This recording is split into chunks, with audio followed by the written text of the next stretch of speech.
everyone, and thank you for joining us for this online conference, in whose place confronting vestiges of the colonial landscape is please remember to mute yourselves when you join. The conference is being jointly hosted by the History Workshop and the School of Architecture and Planning at the University of the Witwatersrand in Johannesburg, with the support of the European Union National Institutes for Culture. The conference is going to take place throughout the course of today and as well as all day tomorrow, the 21st of May. My name is Arianna Lissoni and I'm a researcher at the Wits History Workshop with Ali Hlongwani, who is also in the History Workshop, and Hilton Judin from the Wits School of Architecture and Planning. I'm one of the conference organizers, and I'm just here to say a few introductory words on behalf of the three of us. The conference has been a good 2 years in the making. Our original plan was to have a conference in June last year. And when the pandemic broke out, we then decided to postpone it to a year later in the hope that we would still be able to have a physical conference. And unfortunately, this wasn't possible in the end. But we are glad that we've been able to go ahead with a virtual conference. And while we're aware that this format may exclude some people from participating, we are also quite excited that it's given us the opportunity to connect with colleagues and other practitioners in other parts of the world whom we may not have otherwise reached to. But the origins of the conference go back a few years further. For me personally, its roots are in a building that used to be Johannesburg's Central Pass Office at 80 Albert Street. Opened in 1954 as the Non-European Affairs Department, it was responsible for issuing the passes that controlled the life of every African person under apartheid. It was also a central site in the planning and administration of Johannesburg's Black townships. Post-apartheid, the building has been repurposed as a shelter for abused women and children, and it also has a community clinic and a creche. And while there's a blue plaque attached to its walls outside to mark its heritage, and the foundational stone, which bears the building's original name and the year in which it was opened, its present users appeared unconcerned with the history of subjugation that the building is closely associated with. And it was in the empty hall of the pass office, the same hall where all African men had to queue and apply for permission to live and work in the city, that Hilton, myself, and a small number of other Wits colleagues from different disciplinary backgrounds converged for a workshop that we held in 2012 and began to think about the role of this building in the everyday bureaucracy of apartheid, as well as the politics of remembering and forgetting that seemed to underlie its current state of neglect and disrepair. The South African photographer Joe Ratcliffe took a series of photos of 80 Albert Street as part of this intervention, and one of them appears in fact on the left-hand side of the conference homepage on the website. What you see in that image is the black entrance located at the back of the building, leading into the main hall of the pass office. Of course, white employers and users of the building accessed this through a separate whites-only front entrance, and received separate services. While I'm there, I just want to mention that the image on the right-hand side of the conference website is also by Joe Ratcliffe, but taken as part of another series of photographs on the aftermath of the Angolan Civil War and the border war. And we're very grateful to Joe for allowing us to use these images. Hilton has written about the Albert Street Pass Office and this experience in a chapter as part of a forthcoming book that's titled Falling Monuments, Reluctant Ruins, the Persistence of a Past in the Architecture of Apartheid, which he has edited and which Ali and I also contributed to. The book is coming out next month and is being published by Wits University Press. And we hope to be launching it soon. I'm going to put the details of a book in the chat in a minute, but for those that are interested in looking it up. The book takes its name from another conference, which is really the precursor to the one we are hosting now, which was organized in 2018, again by the History Workshop and the School of Architecture and Planning, and brought together artists, architects, historians, other social scientists, heritage practitioners, town planners, and our focus then was really on how post-apartheid South Africa has engaged with public spaces, land, buildings, monuments, and the histories of oppression as part of shaping its present and its future. And what became clear to us then was the need to really expand the conversation and this network beyond South Africa to the rest of the continent and beyond, where post-colonial societies and former colonial powers are being confronted with the remnants of colonial history, planning and architecture, and attendant questions around restitution, removal, rehabilitation, memory and memorialization, and ultimately social justice. And we have a very exciting program over the next 2 days. That's, we've divided it into 8 thematic sessions, 4 on each day. The sessions will focus on themes that range from nature and the environment to museums, mapping and archives, to lost and community buildings, colonial infrastructure, and the contested politics of heritage and memory. I just wanted to flag that the last session tomorrow on researching contested spaces showcases cultural and artistic projects that were undertaken through research grants that we were able to award with the support of UNIC, a sponsor. And we have just added a separate tab on the conference website to showcase these. So I'd like to encourage everyone to have a look at these projects. And really based on what is an excellent program, we hope to put together another book publication after the conference, and we of course will be in touch with all the participants with details about this after the conference. We really look forward to the presentations and the discussions over the next 2 days, and hope that as many people as possible are going to be able to join us in the course of these.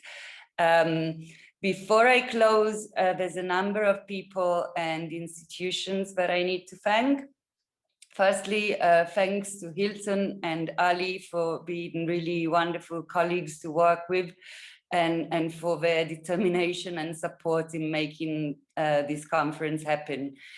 Thanks also to Luke Spiropoulos and Antoinette Rose, the History Workshops administrator, for all their work behind the scenes in supporting organizing the conference. Melissa Moodley at Wits Enterprise has been the really most efficient online event administrator, as well as a website producer. Let me also thank all our colleagues and students that have agreed to chair sessions over the course of the next 2 days. And lastly, we want to thank our sponsors, the European Union National Institutes of Culture, as well as the following institutions that made additional individual contributions to the project. These are the Goethe Institute, the French Institute of South Africa, Pro Helvetia, the government of the Flanders, the Embassy of Sweden, the Embassy of the Netherlands. And a special thanks must go to Geraldine Reijemans, the General Representative of the government of Flanders in South Africa, because she has supported this project from the beginning to the end, and we've worked very closely with her over the last 2 years. As she really was the link between ourselves and UNIC. Before I invite Selene Daver and Noor Miftakhuddin to give opening welcomes, let me introduce you briefly to Melissa, who is going to provide technical support for the duration of the conference, and she's just going to say a few words about Zoom protocols and other housekeeping matters. I also want to alert everyone that the conference is being recorded, and the plan is to make the recording of each of the sessions available through the History Workshops YouTube channel at a later stage, and hopefully link these to the conference website and program. We are trying to work on live streaming the event on Facebook, but I don't think we are there yet. We'll let you know when that happens. Before I give over to Selene and Noor, Melissa, can I call you in, please? Thank you. Thank you very much, Ariana. Good morning to all our delegates. Welcome to the 2021 In Whose Place conference. I am here to assist with any technical difficulties you might be experiencing. Just a reminder and to reiterate, we are recording all sessions. We would like to ask all our delegates to please keep their mics muted and their video off. And to please drop any suggestions, comments in the chat box. Our chairs will be monitoring this, and together with myself and my co-host Luke. So yes, please do just drop us a direct message if you're experiencing any issues, or you're welcome to send us an email and we will be there to support you. And then to all our speakers, we will be doing a check with you 10 minutes before your session is scheduled to start. This is just really a technical check to make sure your audio is working and you're able to share your screen. And again, if you're encountering any issues, you're welcome to just send us a message beforehand and we'll connect with you to troubleshoot and help resolve. So welcome. Thank you again, Ariana and the organizing committee for this incredible opportunity. And we hope you guys have an incredible virtual experience. Thanks so much, Ariana. Back to you. Thanks, Melissa. Please let me introduce you to Selene Daver. Selene is the chair of the European Union National Institutes for Culture, South Africa, and she's also the cultural attaché at the French Embassy in South Africa. Selene, please, over to you. Thank you. Thank you, Ariana. Thank you very much. Well, I'm extremely honored, of course, to say a few words on the occasion of this conference. I'll be brief, I promise. And yes, so we're extremely proud to be supporting as UNIC this conference organized by WITS. And well, Ariana gave already a bit of background around how this project first emerged. And of course, this was in a pre-COVID era. So we all thought that we would actually meet in person, but for the time being, I think it's just the best solution, and we're finally able to have this conference happening. Maybe a few words around why this conference is very important for UNIC, both UNIC Global and UNIC South Africa. A few of our members in the past have worked on matters related to colonial past and decolonization with a variety of angles. And of course, you mentioned, Ariana, the colloquium Falling Monument, Reluctant Ruins. I believe that the Goethe Institute at the time was also a partner of this initiative. And because, of course, I'm French, so I can only share that we're also very proud that President Macron has directly addressed topics related to decolonization, with notably his announcement on the return of African artifacts, followed by a report by Bénédicte Savoy and Felwine Sarr, and a series of very concrete steps towards the return of a series of artifacts to Benin. So I know this conversation exists in many European countries, actually, and it's very encouraging to see it in the public and especially in the political space. So what I want to say today is really that as Europeans, we are ready to be part of this conversation. And of course, we're mainly here to listen, but I really want to say that we are here as partners, and we're here to walk this path with you. So very, very proud to be supporting this this conference. I'll also say a few thank yous to, of course, starting with Wits, the history workshop at School of Architecture and Planning, and in particular, of course, Ariana, Lucas Spiropoulos, Ali, Hilton. I'd like also to thank UNIC Global, our colleagues in Brussels, for also supporting this conference, and starting with Gita Cho, who's the director of UNIC Global, but also Sibila Butani, Roxanne Skavoyer. And I'd like to thank, of course, the UNIC South Africa members who've been supporting this conference. And I'll start. I'm not very original, Ariana. I'm actually repeating the same things as you, but starting with a very warm thank you to Geraldine from the General Representation of the Government of Flanders, because she put so much energy and hard work in carrying this project for UNIC, and made sure that it was never left aside despite everything that has been happening over the past year and a half. So thank you very much. I'd also like to thank the Goethe Institute, Pro Helvetia, the Embassy of the Netherlands, the Embassy of Sweden, and of course we are, as the French Institute, very happy to participate as well. I would also like to thank all our speakers and contributors. Thank you for making this event happen. And I wish you very fruitful conversations today and tomorrow. Thank you. Thank you very much, Selene. Noor, I'm gonna call on you now. Professor Noor Niftakhoudian is the chair of a history workshop at Wits University, and is gonna welcome you on behalf of our university and the history workshop. Over to you, Noor. Thank you. Hi, great. Thanks, Ariana, and good morning, everyone.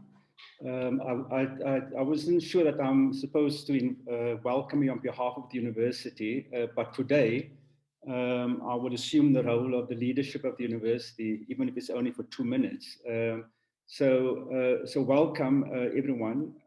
I'm really very pleased that we've been able to get to this point. As Ariana said, it's been a couple of years in the making, and I had hoped that we would be able to invite you to be at Wits University, so that I could welcome you, and perhaps someone more senior would have been able to welcome you in one of our buildings at the university.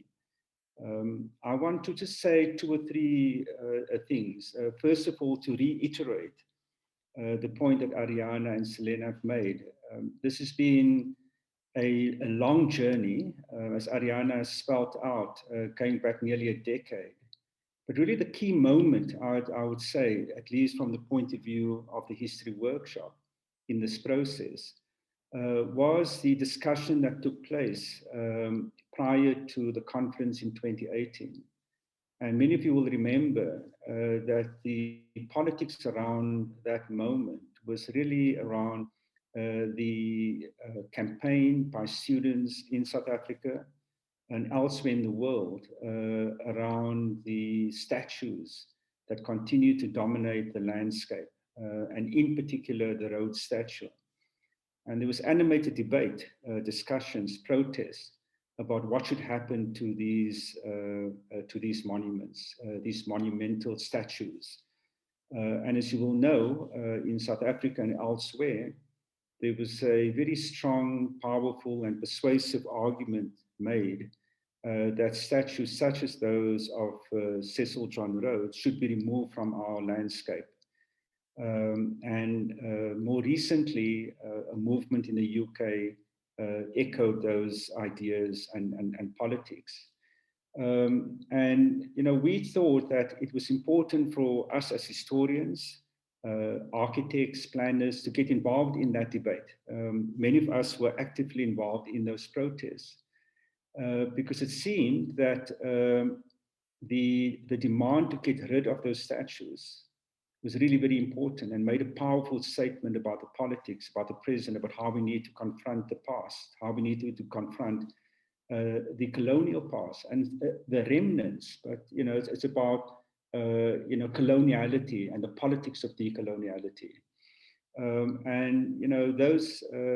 Those debates and discussions at our university led us to convene the conference in 2018 to try and have to organize a space where we could have these debates, not outside of the politics, but to confront the issues in a more kind of a deeper way, to confront the kind of deep questions of how we need to deal with remnants of coloniality.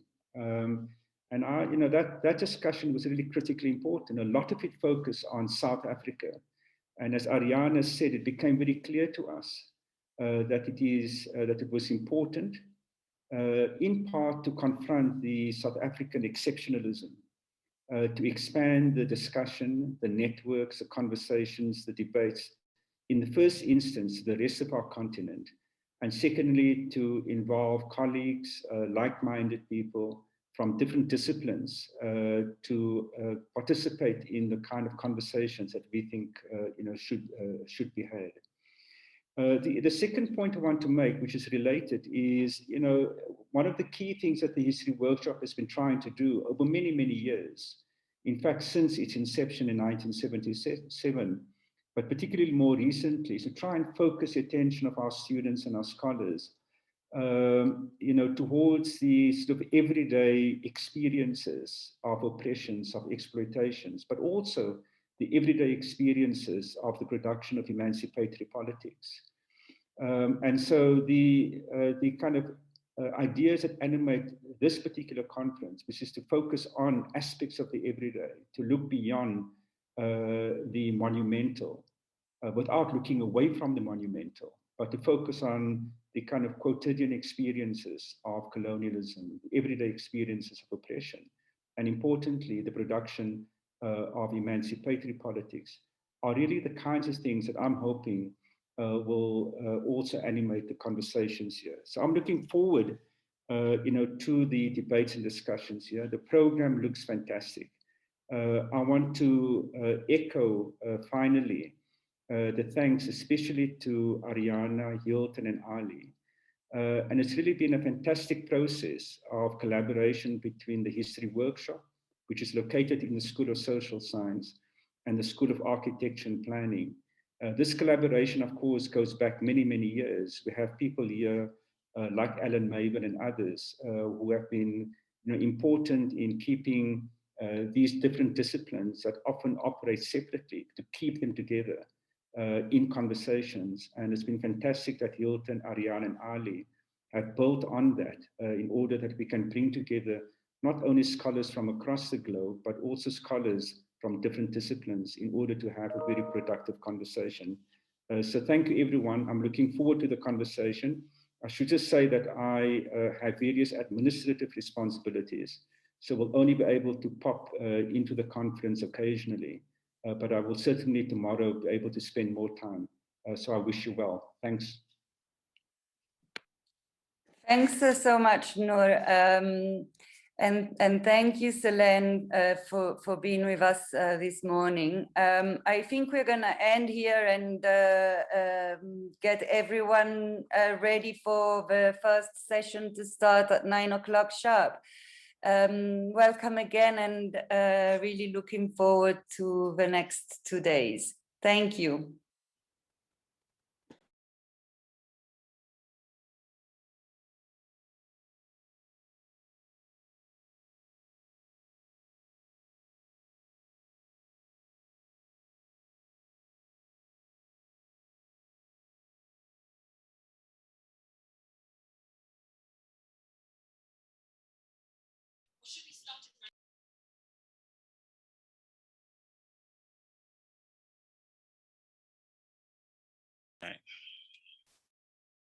Hello, everyone. We still have a couple of minutes before 9, so I'll just wait for the formal start. Good to see everyone. I'm Kasonde. I'm a PhD student in the history workshop, and I'm very fortunate to be chairing the first session.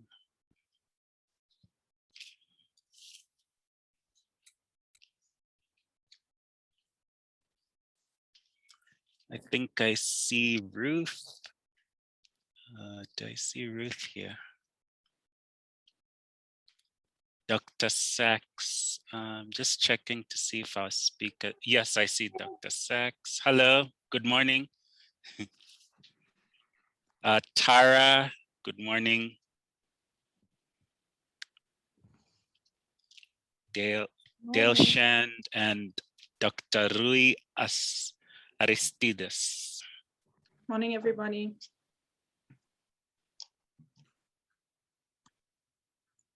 Okay.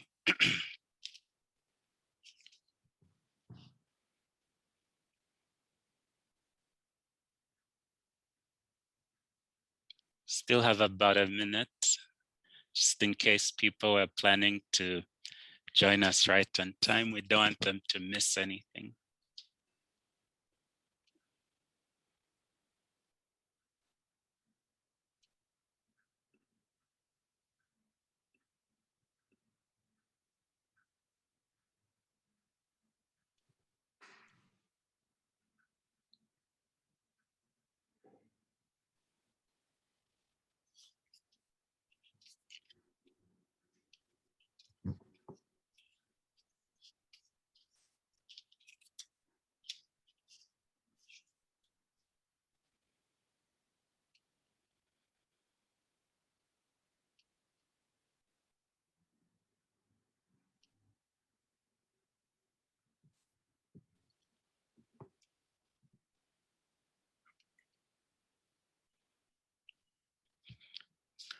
All right, it's just about 9 a.m. so we will start. As I said, my name is Kasonde Mukanda. I'm a PhD student in the history department and history workshop.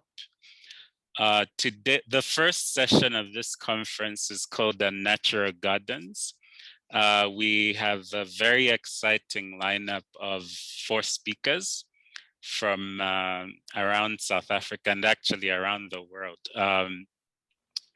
I'll just briefly introduce the 4 speakers with their bios, and then we'll get to it. So our first speaker is Dr. Ruth Sachs from the University of Johannesburg. Dr. Sachs is a visual artist and an academic who lives and works in Johannesburg, where she's a lecturer in the visual art department at the University of Johannesburg. The monograph of her PhD, which she received in 2017 from WITS, will be published by Michigan University Press in 2021. Sachs is one of the organizers of the Responsibility Project, currently taking place at the Greenhouse Project in Joburg Park. Our second speaker is Tara Weber. Tara Weber is with the Johannesburg Art Gallery, JAG. Tara currently works as the registrar at the Johannesburg Art Gallery and has curated a number of exhibitions from this collection.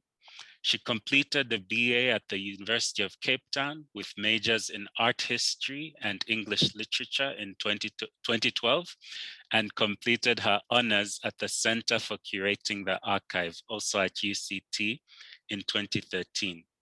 She's currently operating as part of the collective Johannesburg Lasts, whose practice lies in creative responses to the lasts and lasting and losts that make up Johannesburg. Her personal research interests are with ruins, the shifting ideologies of museums, and the preservation of diversity of food culture through plants. Our third speaker is Dale Shand with the University of Pretoria. Dale Shand is a landscape architect with more than 8 years of experience in landscape design practice. She currently lectures at the University of Pretoria and holds a ML professional degree in landscape architecture, also from the University of Pretoria. In addition to lecturing in design and its applied theories, Dale is also currently completing her PhD in landscape architecture. The topic of her investigation is on environmental justice related to community parks. As a member of the Unit for Urban Citizenship, seated within the Department of Architecture at UP, and being passionate about building capacity in marginalized communities, Dale is committed to taking the concept of environmental justice and meaningful community engagement beyond the scope of her PhD into the design studio and realms of architecture practice. Our last speaker, last but not the least, is Dr. Rui Aristides from the University of Cumbria. Rui Aristides is an historian of spatial organization, design and planning, concerned with the articulation of modern identities and forms of government. He is an invited assistant professor at the Department of Architecture of the University of Cumbria and a postdoctoral researcher at Cumbria's Center for Social Studies. He holds a PhD in architecture from Cumbria. So our session today, just to say a little bit about these papers, I'm sure the speakers will have much more to say. As I said, the session is on natural gardens.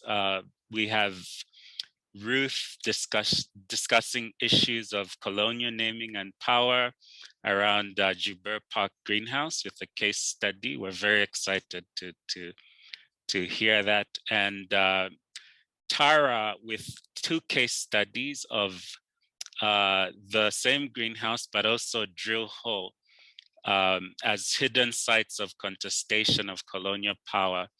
So these two, I think these 2 papers will speak to each other very well and just show us how colonial contestations of colonial power aren't just at the grand architecture monuments of buildings.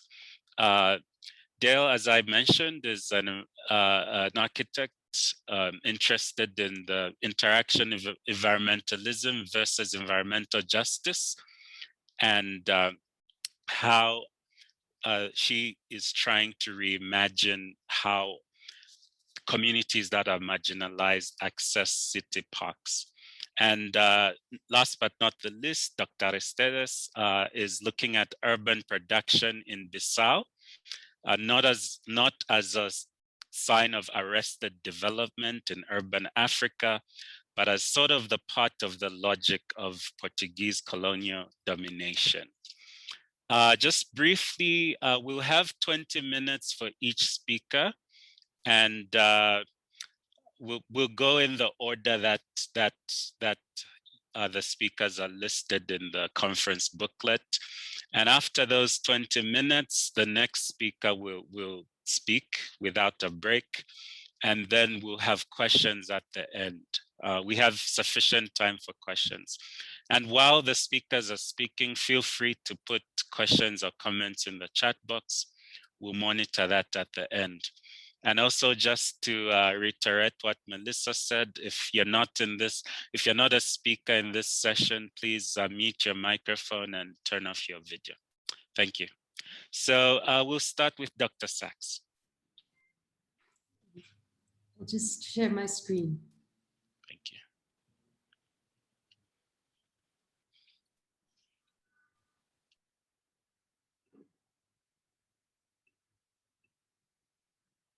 Everyone on board?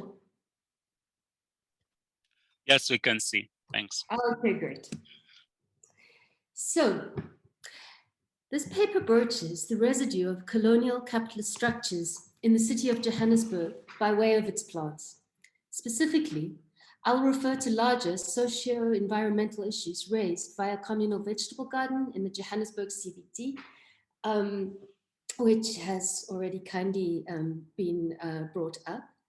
So this is a project Tara, myself, and an ecologist called Lindsay Lewis have been working on, or rather working with. The greenhouse project itself is a vegetable garden or urban farm. And we're currently temporarily working there through a contemporary art project called Responsibility. And that took place last year and is running into this year due to issues with COVID. This interactive and socially engaged art project takes a post-colonial approach to working on the sites of a Victorian hothouse. The aim is to highlight existing modes of growing already present in the greenhouse garden, as well as staging community workshops and making functional art objects. So unfortunately, we do not have time to discuss all of these today. This paper is not about the Responsibility project itself, but rather observations that I have garnered and how these relate to post-colonial theories of the environment on a larger scale. Perhaps the only thing I'd like to say about the artistic project is it's not a top-down artistic intervention or one which interacts directly with a gallery or museum space. It's working with an existing community of gardeners and an NGO who are the custodians of the garden, as well as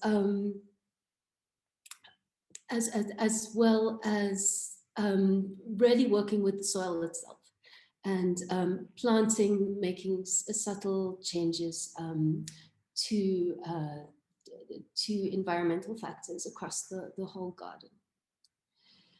So I'm going to argue that key features of the contemporary vegetable garden speak back to colonial histories of categorization and the toxic legacy of colonial agricultural practice.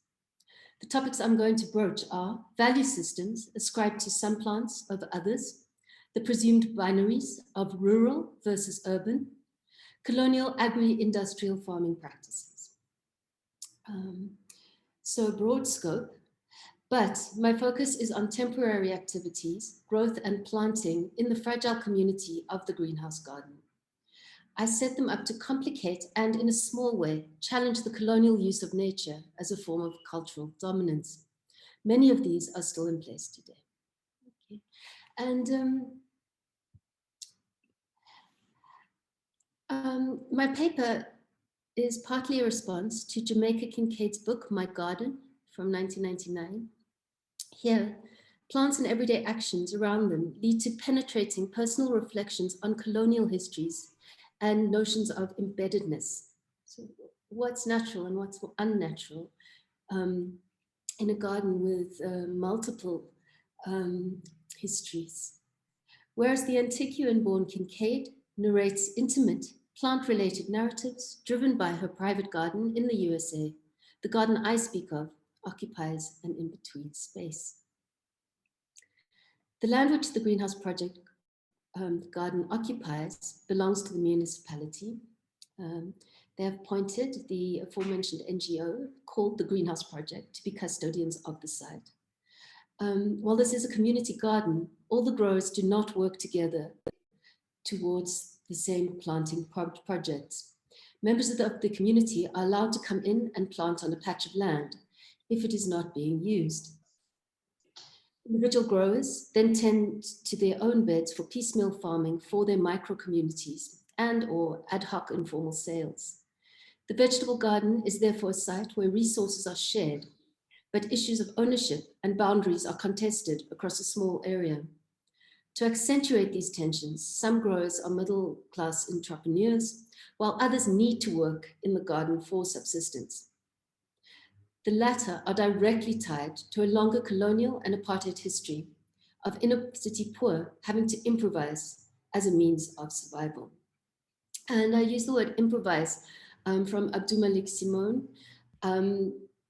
who speaks of the African city and modes of improvisation in a musical sense, something done together, not always in harmony, but part of a something that is a body that works together, even within that improvisation. And thinking of these notions, Philippe de Buc also speaks of having to make do in the face of scarcity. And de Buc, as I'm sure you all know, talks about Kinshasa primarily. In so doing, he makes a case for the African city at large, containing the rural and vice versa, as a way of counteracting colonial separation between rural as traditional, backwards, African, and urban, modern, progressive European. I argue that the material fact of the greenhouse garden, its history and current location, serves to muddy these categories. And if you pan outwards from the people working in the greenhouse garden and the needs that drive them, the location of the greenhouse itself draws further attention to colonial legacies. The site is in a congested part of the city center, near a central taxi rank and on the edge of Hillbrow, the most densely populated area of Johannesburg, largely home to immigrants from the rest of the continent. Small-scale urban farming activities are overlooked by Art Deco and modernist skyscrapers, in themselves left over from the time when this area of the city was whites only. Today, the Greenhouse Project occupies space at the center of the Afropolitan hub of the larger metropolis, an area rich with market, street trade, and different languages of the continent. In the heart of Johannesburg's version of African urbanity, traditional methods of growing and herb law have been introduced. NomaZulu Tokobong, for example, has planted a medicinal herb garden in collaboration with Gogwana, an 82-year-old Sangoma and healer with a vast wealth of knowledge of traditional herb law. With this activity, Tokobong brings knowledge associated with the rural into inner city urban life, together with rituals that accompany healing. She does this work with the Witchcraft Suppression Act of South Africa from 1957 in mind, naming it as one of the primary reasons for the deterioration of indigenous knowledge systems around medicinal usage of plants in South Africa. Her work attempts to humbly grapple with a fractured knowledge system and a society that continues to view figures like Gogwana as primitive. And you know, if there's time, a project like this could be discussed in more depth, even amongst the greenhouse gardeners or the greenhouse community. Norma Zulu's project was not accepted. The fact that rituals were practiced in the garden and not, and I quote, done at home was taken issue with. So ideas of incorrect behavior still linger very much in the contemporary garden today. And there are many others, possibly less extreme examples, or less direct examples rather, of ideas of the traditional that were not accepted through colonial botanical understandings, very much present and alive in the greenhouse garden today. Many gardeners like Marasta often speak of traditional herb law passed down through family. Here's Umklonyana, we know it as Artemisia afra. It's a popular traditional medicine which was touted as a COVID cure by the president of Madagascar last year. It's highly valued on the informal market. And in the greenhouse itself, unceremoniously disappears from the garden on a regular basis. Yet it is not found as a commercial crop.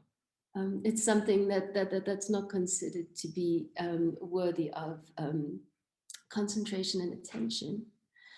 The site on which these and other activities exist was itself once a tool through which colonial knowledge claims were imposed and medicines like Artemisia valued.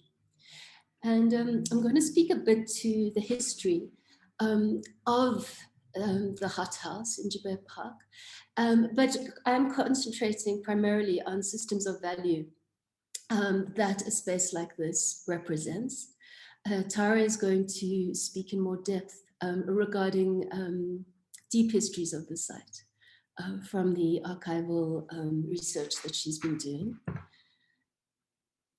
When it was founded in 1906, the former hothouse presented an exotic spectacle in the colonial municipality's first leisure gardens. The Victorian greenhouse can also have been seen to symbolically represent imperial exploitation of natural resources.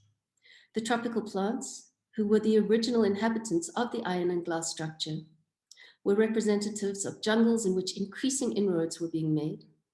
For example, London's Kew Gardens oversaw networks of extraction, for example, of quinine, rubber, and breadfruit, and supported experimental gardens across the colonies to keep the plantations profitable.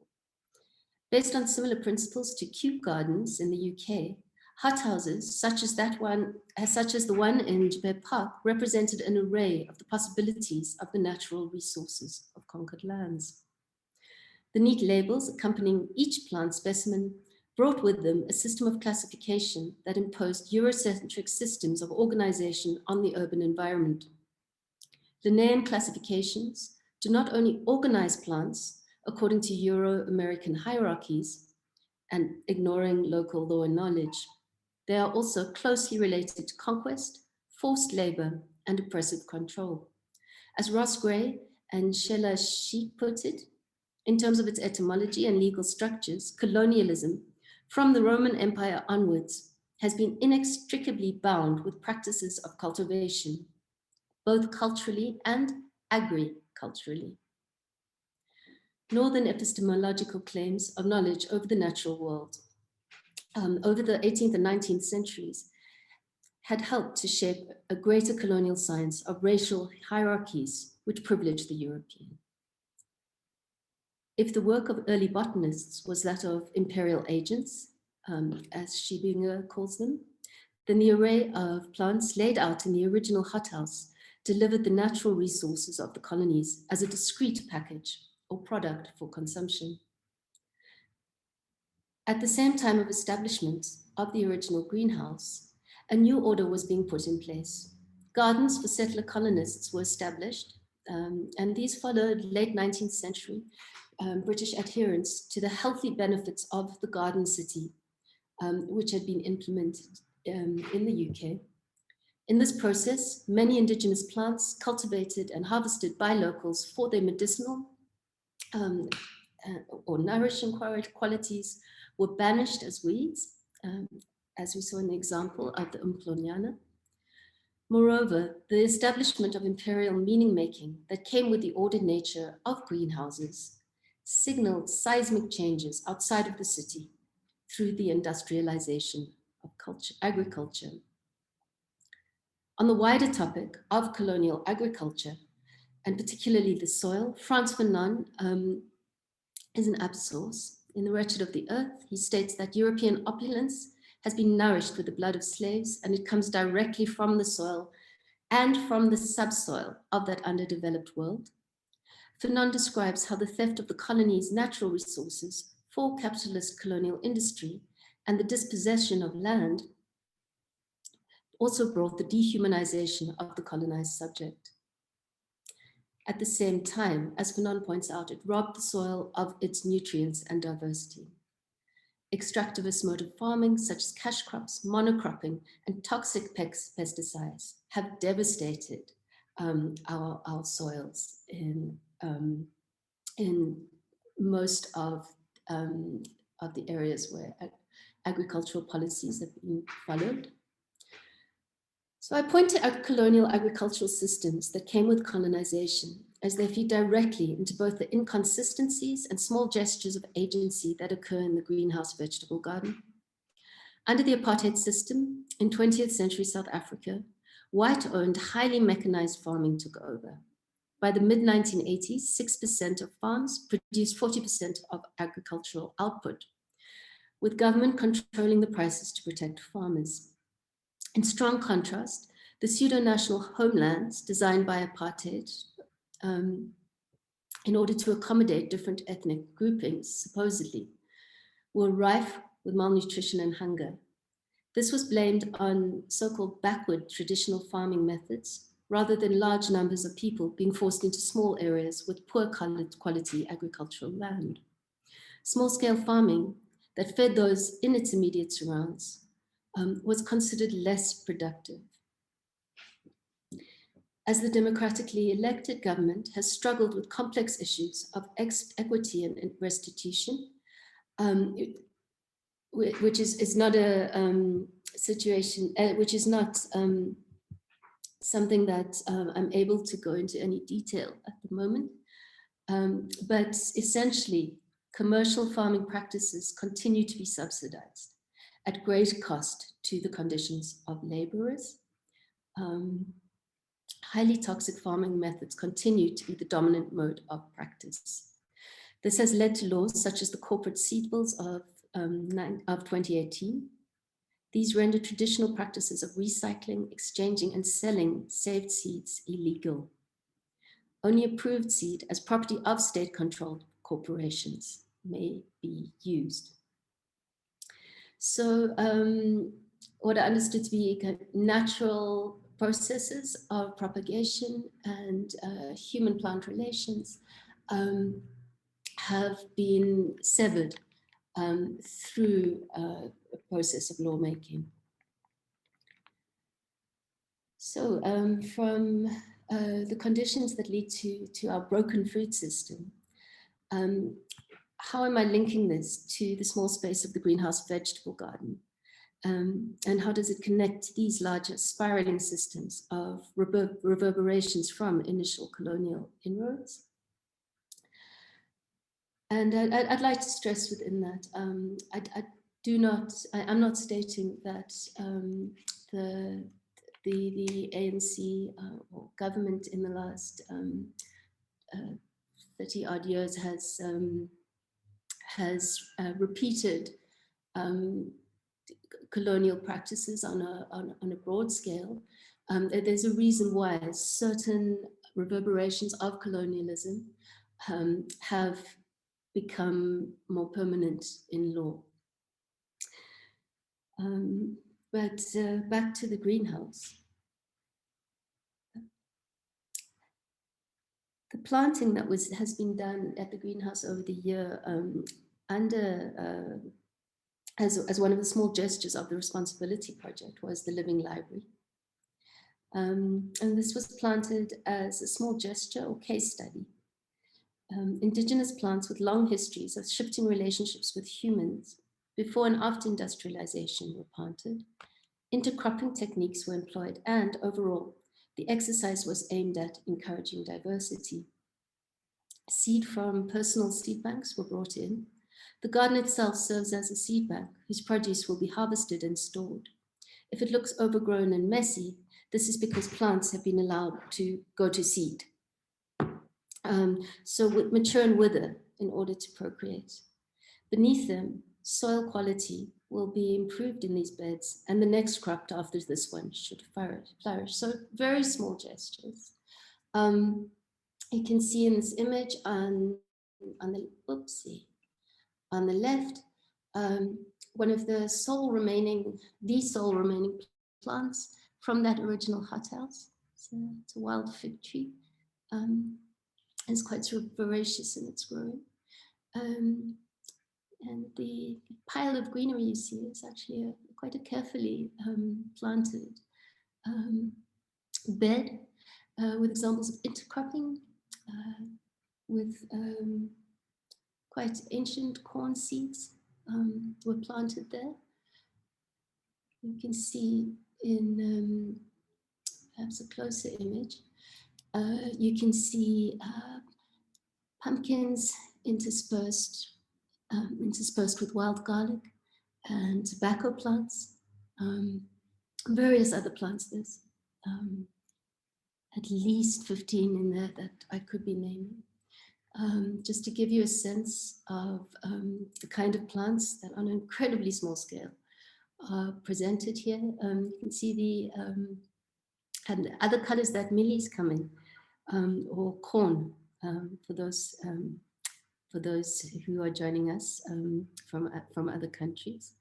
And these kind of multicolored corns are examples of quite ancient hybrid grains.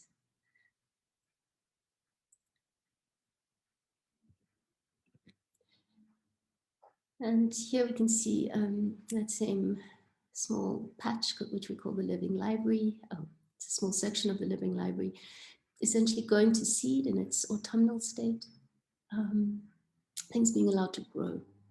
And in the back there, and in a purple haze behind, you can start to see amaranth, which is actually featured across many of the images seen today. Despite the greenhouse garden being cared for, plants known as weeds rear up in and around beds. Blackjacks, a good source of protein, and amaranth, holding both edible and medicinal plants, medicinal qualities, are the most prominent. Here, as in the rest of the city, they defy neatly laid boundaries.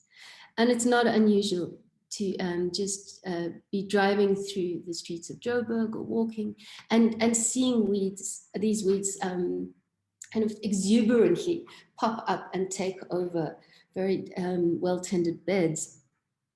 In the context of a garden that is not intended to be valued in terms of high production and immediate gains, I see them as an essential part of the display of plant and human relations. And plants like amaranth and blackjack, understood as weeds, only really emerge in a particular set of situations whereby urban building works have been intermingling with planting activity.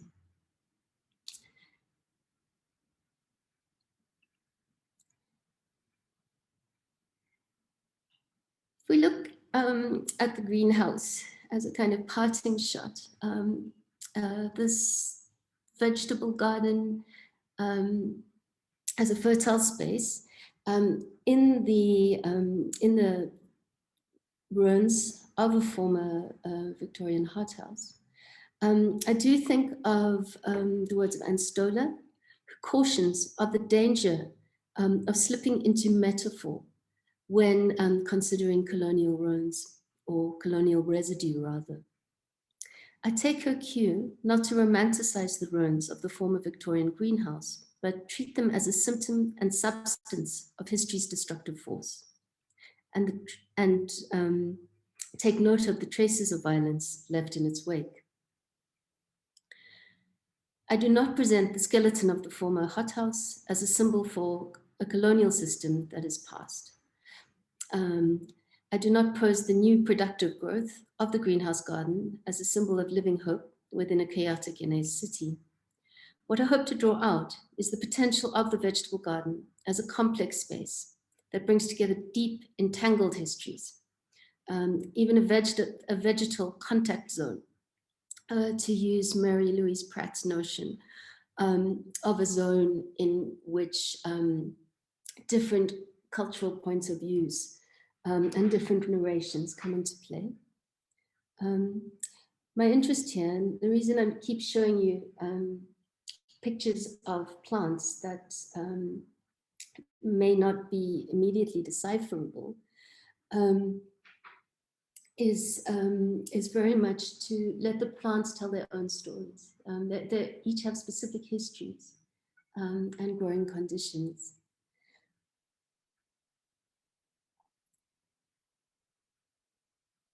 What I hope to draw out is the potential of the vegetable garden as a complex space. While I've used the garden as a signifier of the larger ruination wrought by colonial attempts at control, I've also attempted to pay keen attention to the multiple stories that a small patch of worked land can tell. Seemingly inconsequential green spaces like the ones I've shown today present dense and diverse cultural conglomerations. They are spaces where plants and growers have been disobedient. As such, I see this garden as a fragile set of temporary gestures and alternatives to the greater threatening mechanisms that currently dominate.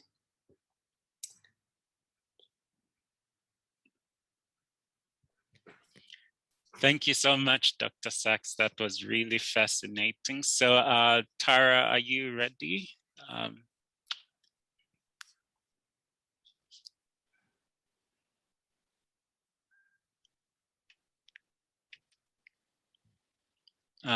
Is Tara here?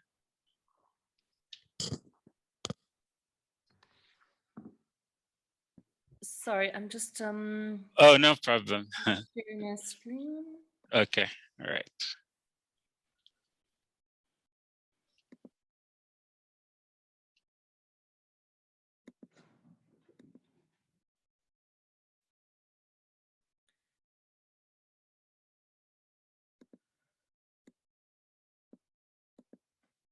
I've got a very old computer, so you might have to bear with me. Okay, I think we are good to go. Yes, I think something is appearing. I see a blank screen. Okay, great. Thank you. Yeah. Cool. Yeah, so I think Ruth touched on a lot of the work that we've been kind of doing with this project. So I hope that we're not going to overlap too much, but I kind of wanted to sort of look at plants and botany itself as a kind of infrastructure. So my presentation kind of looks a little bit at the work that's happening in the greenhouse, but also at the nearby drill hall, which offers similar engagements, botanical engagements. So yeah, I just want to thank the organizers and the other panelists very much for this conference. I think that there are a lot of fascinating papers, and I think that my views on the topic have expanded quite a lot. So my paper is entitled Living Ruins, Botanical Resistance in Johannesburg's Colonial Infrastructure. And as I mentioned, it looks at less covert forms of resistance to colonial infrastructural interference and uses Joubert Park, its conservatory in particular, and the nearby drill hall as a way to do so. So just to kind of put the two in context for those of us who might not be familiar, there's the greenhouse, Joubert Park, and there's the drill hall. So this is quite an old photograph, so you can actually still see the Union grounds. So I think it's possibly easy to miss both of these sites if you're just kind of walking through the city center. And, you know, whilst there are once markers of British colonial expansion in the dusty mining town of early 20th century Johannesburg, broken window panes, scavenged planting containers, and a seemingly chaotic mix of plants in various stages of flowering and seeding belie what is in fact a complex subversion of both imperial and apartheid intent. The conservatory in Joubert Park and the drill hall close by are living ruins and have emerged in the last decade as sites for reimagination and resistance. Botany continues to shape not only entire cityscapes, but the ways in which people interact with these spaces. In examining concepts of decolonization and iterations of migration, Plants and their mediation with the built environment are fascinating microcosms, palimpsests of shifting ideologies and historical engagements. So Ruth, I'm going to do pretty much exactly what you said you weren't going to do, and use these spaces as a little bit of a metaphor. So just to provide a little bit of historical background for the park, the importance of parks to colonial settlers is evidenced by the fact that even prior to the forming of the municipality, the Health Committee, an early form of governing body in Johannesburg, identified the building of the park in 1892 as something essential for the well-being of the community. At the time, well-being referred as much to spiritual and moral well-being as it did to fresh air, physical exercise, and relaxation. It was intended not only for the upliftment of the morale of the new residents of Johannesburg, but also of their morality, a utopia designed for those who displayed quote-unquote correct morals and behaviors. In contrast, as if shunned by the sanctuary of culture and well-being, the drill hall was established at the bottom of the park, on the corner of Twist Street, separated by the railway line. This site was formerly a prison, and one wonders if the prisoners were ever permitted to gaze towards unattainable Eden. In 1904, the drill hall was opened as a Transvaal Volunteer Corps headquarters, with the Union ground opposite serving as a parade ground. The park included cruciform layouts, quite literally forcing visitors onto a virtuous path, and was surrounded by trees, hedges, and fences to shield this paradise from the influence of the dusty and chaotic mining town. Jonathan Kane describes the park as a place for a conspicuous display of wholesome leisure, with formal lawns creating ample space for promenading, and also a kind of surveillance among visitors who were able to monitor each other's behavior across the park. Both the park and the drill hall were sites characterized by control, political, physical, and cultural. Parks. Okay, historian Joanna Brook writes that Victorian and Woodian parks provide an important insight into how the ideology of imperialism was produced and maintained. In this sense, Joubert Park and its buildings serve spatial markers for political transition and give material form to concepts of identity, class, and respectability through infrastructural additions such as a conservatory, bandstand, and art gallery. These were hoped to have a civilizing influence by encouraging orderly leisure activities and serve to mark both the park and city as British, upholding the ideals of the empire. Historian Andrea Wolff describes the impact of botany as one that shifted Britain's empire, economy, and society.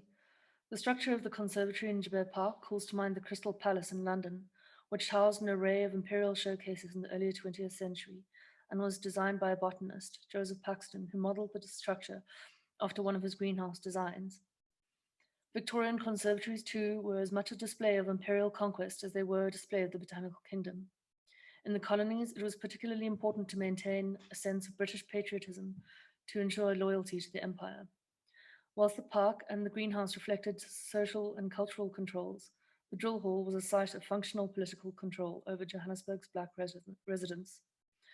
To quote from the drill hall booklet published by the Joubert Park Project, positioned to suppress further Boer uprisings, the soldiers at the drill hall were also tasked with maintaining order in a city that was growing haphazardly and drawing thousands to the mines.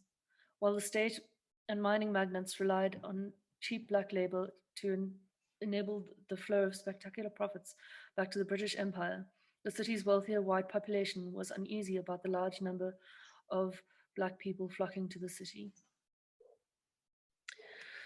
The conservatory was a site for visitors to admire the beauty of the plant kingdom as controlled by man, but it was also a reminder of imperial power, full of botanical treasures from the conquered colonies of the empire.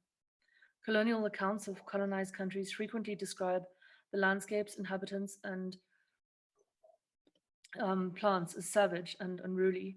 As much as exotic plants were to be admired, their home in the ordered colonial hothouse inherently belies a fear that they may become out of control. The conservatory, therefore, can be seen as a metaphor of colonial fears around control over the colonies. So from the inception of the park, tension and prejudices around class and race were present, but towards the 1930s, racial tensions began to surface more frequently. Eventually, in 1953, the Reservation of Separate Communities Act enforced segregation on the park, and whites-only signs appeared. So I just want to read this this quote from our Dlomo, who wrote for the Bantu World, satirical journalist. Europeans have little heavens in this world, which are dotted all over the towns with notices telling some unfortunate people that this and that little heaven is for Europeans alone. These little heavens are public parks. In this case, the word public does not apply to an African. Places of amusement, some health resorts, bars, and hotels. All these are white people's little heavens, which give them infinite pleasure. So if you look at kind of that sort of contrast and the context, what happened shortly afterwards was that in 1953, the Reservation of Separate Amenities Act enforced the segregation on the park, and whites-only signs appeared. In 1956, after the arrest of 156 members of the Congressional Alliance linked to the development of the Freedom Charter, the trial commenced at the drill hall, accompanied by police brutality against the supporters. So I'm going to digress a little bit to the park under apartheid. So South African flora and fauna with a particular focus on flowers became a point of national pride as the apartheid government tried perhaps to put a colourful veneer over their atrocities. Whilst boycotts on political, cultural and academic activities remained in place, botany was used as a kind of ambassador for the apartheid state, with the country participating in international botanical presentations such as the Chelsea Flower Show and electing the Protea as the national flower in 1976. Images of the park at the time show colourful, gaudy flower beds reflective of this strategy. In contrast, the 1980s saw a brief rise of people's parks. To quote, youth used junk and whatever they could find to build monuments and makeshift playgrounds. Artists built art parks, hoping these would lead to more permanent art centres. Youth leaders constructed rudimentary clubhouses. Comrades built monuments to those who had died in the struggle. Parents planted gardens. These community-led gardens, sadly quickly destroyed by the apartheid government, align much more closely with what can be seen happening in both the drill hall and the old greenhouse today. In the early 2000s, Johannesburg's inner city became the focus of multiple urban regeneration projects, including the Joburg Park project and the Greenhouse project, which was given the stand on the corner of Joburg Park, including the Victorian hothouse and a 30-year lease from the municipality. It was intended to promote environmental education and demonstration of eco-friendly building techniques, alternative energy resources, and permaculture gardening techniques, which would feed into the urban regeneration project. The project lays out a phased approach to the site, beginning with the conversion of the old potting shed to an office for the NGO, demonstrating principles of green building. Other proposed phases included establishing a recycling center, which is in existence now, as well as a triple-story office building to generate rental income. This is now a wellness center. A permaculture demonstration food garden, and the renovation of the conservatory. Underlying the project was the principle of reuse, both of space and materials. This approach was met with conflict when the GHP applied to heritage resources agencies to renovate the Victorian Conservatory in 2003. It was ruled that the conservatory must meet strict heritage regulations, restoring the structure to its original state as closely as possible. Architect Nicholas Woodcutt strongly advocated for a more pragmatic approach, taking into consideration its new functions. He believed that a full restoration would erase the historical markers of the site. Instead, he proposed a collage strategy, combining both conservation and renovation. Failure to obtain approval for the renovation plan meant the conservatory was not fully restored. The drill hall, having become a site of informal occupation since the 1990s, had suffered a catastrophic fire in 2002 and became another focus for regeneration by the Joburg Park project and was reimagined as a community centre containing artist studios, exhibition spaces, and community support services. The reconstruction of the drill hall between 2003 and 2004 adopted a similar collage strategy. However, the original concept of urban regeneration was not to last. According to one of the members of the JPP, Joseph Gaylard, the original idea was that it would be a mixed-use heritage space, but there was an appalling lack of basic management from the city and from the JPC during the entire time that we were there.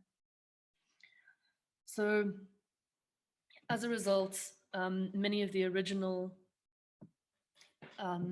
participants of the regeneration of the drill hall precinct moved out, such as Keller Kettler Library in 2015.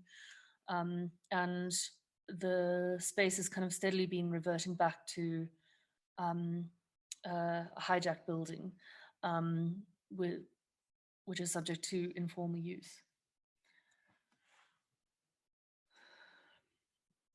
I'm just going to skip over these because Ruth, I think, covered some of this. Historian Christopher Woodward describes the ambiguous nature of ruins as such. Each spectator is forced to supply the missing pieces from his or her own imagination, and a ruin therefore appears differently to everyone.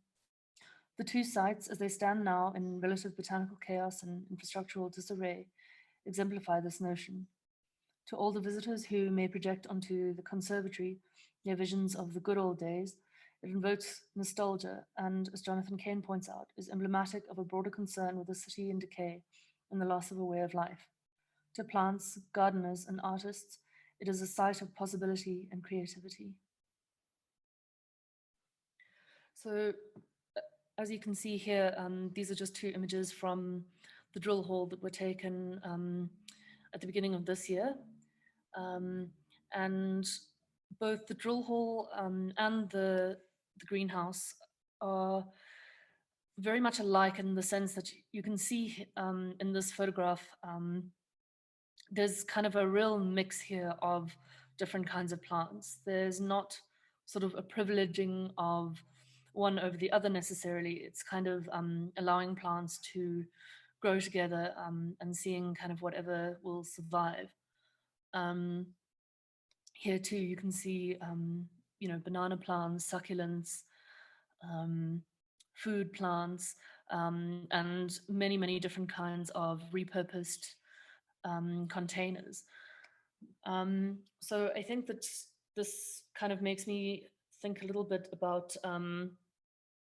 the fact that although the greenhouse project and in fact the drill hall privilege the promotion of biodiversity and focus on many indigenous African varieties of plants, that the notion of what is local comes into question when we interrogate the globalized world we occupy. Johannesburg is historically and still a migrant city with diverse communities. Although the greenhouse from its inception contained plants from around the globe, the process of collecting and showcasing these varieties was not done in a manner that included diversity of voices, but rather as a display of power. Whilst we can recognize the imperial implications of the hothouse, filled with exotic plants, we must be careful to interrogate the concept that all non-indigenous plants are somehow in cahoots with the colonial ideology. In the Migrants Table, Krishnendu Ray describes food as place-making practice, and I believe that plants are intrinsic to this. Both sites incorporate existing plants, found plants, intentionally planted plants, and some of those plants are, in a way, specters of previous historical plantings. So both sites essentially serve as a palimpsest of historical planting ideologies.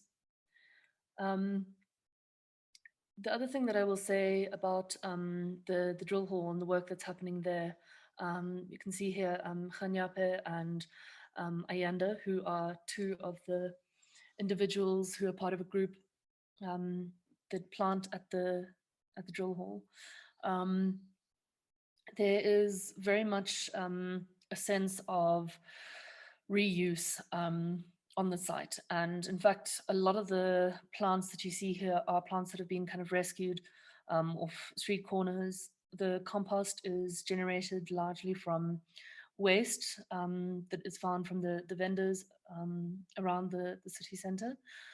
So they will actually go out and collect these resources and use them for composting worm farms. So we've recently connected with the drill hall site, and some of the gardeners from the drill hall now also garden at the greenhouse space.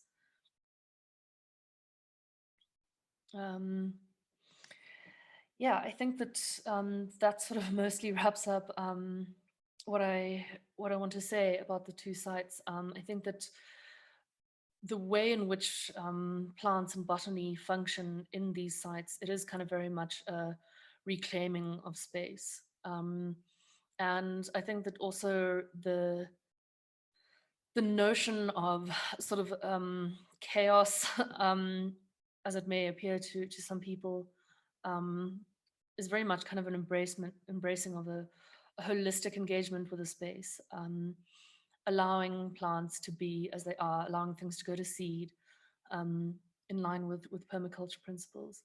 And I think that there is a kind of a certain degree in which the sort of the visual chaos, if you'll call it that, is, I think, a little bit of a subversion of the colonial ideology, which was characterized by domination and control. And I think that by allowing gardeners and artists to work in these spaces in ways that kind of resist bureaucratic control and management, we are allowing an interesting kind of interrogation of the space. So yeah, that's me for now. Thank you so much, Tara. Very, very interesting. We'll jump straight to the next speaker. Hello, Dale. Hi. Thank you, everybody, for this opportunity to speak to you today. I'm going to keep my video off while I present, but I'll put it back on when we get to a discussion point at the end of these presentations. I just want to share my screen quickly.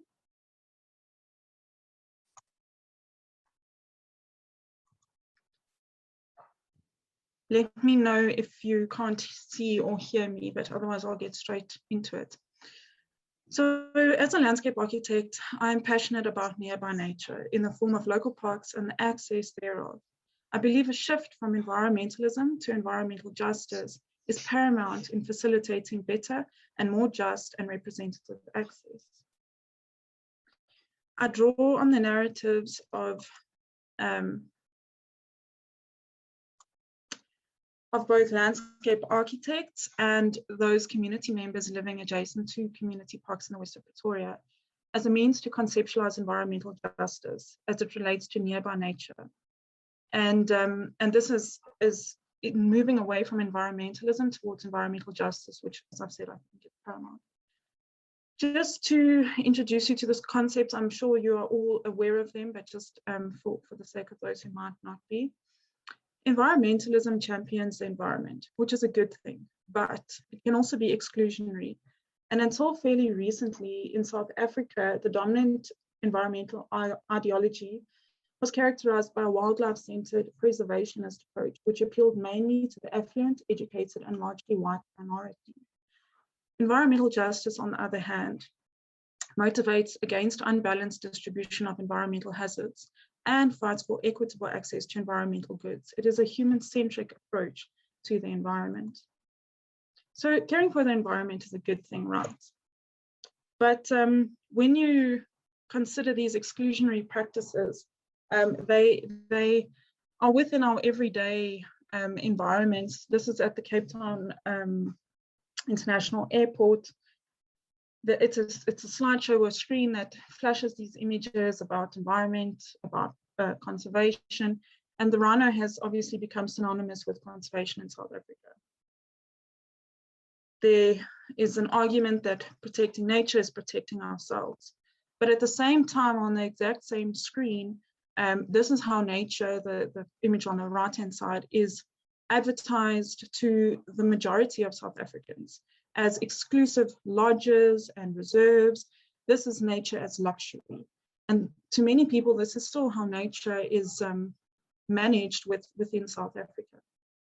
We took our students to one of the nature reserves in Pretoria, and one of the very well-meaning friends of the reserve told us that groups of more than 10 are not welcome there because it is damaging to the environment, and we don't want the park to become like Fairy Glen Nature Reserve, which has become a very popular park where many community members come to hold church group functions, hikes, community interactive and social events. So while environmentalists or people who subscribe to this ideology are generally well-meaning, it is still an exclusionary stance on the environment, where environmental justice is far more about the human experience and access to nature. So environmental hazards and degraded environments affect many communities, as does the lack of access to nature places and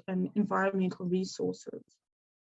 In South Africa, environmental justice has mostly been focused on land ownership, conservation processes, mining and other hazardous activities, and much less so on the spaces which people have access to for recreating, for their everyday lives, for just connecting to nature. So how does this relate to parks? Well, parks are environmentally beneficial amenities which provide ecological and cultural benefits to urban communities and improve the immediate urban environment for residents. So when a community park or a community does not have access to their parks or appropriately designed parks for their real everyday needs, they are faced with an environmental injustice. This study focuses specifically on local community parks, which is one of the typologies which all people should have access to, especially in urban environments where fabric is so dense and built up. These are our breathing spaces.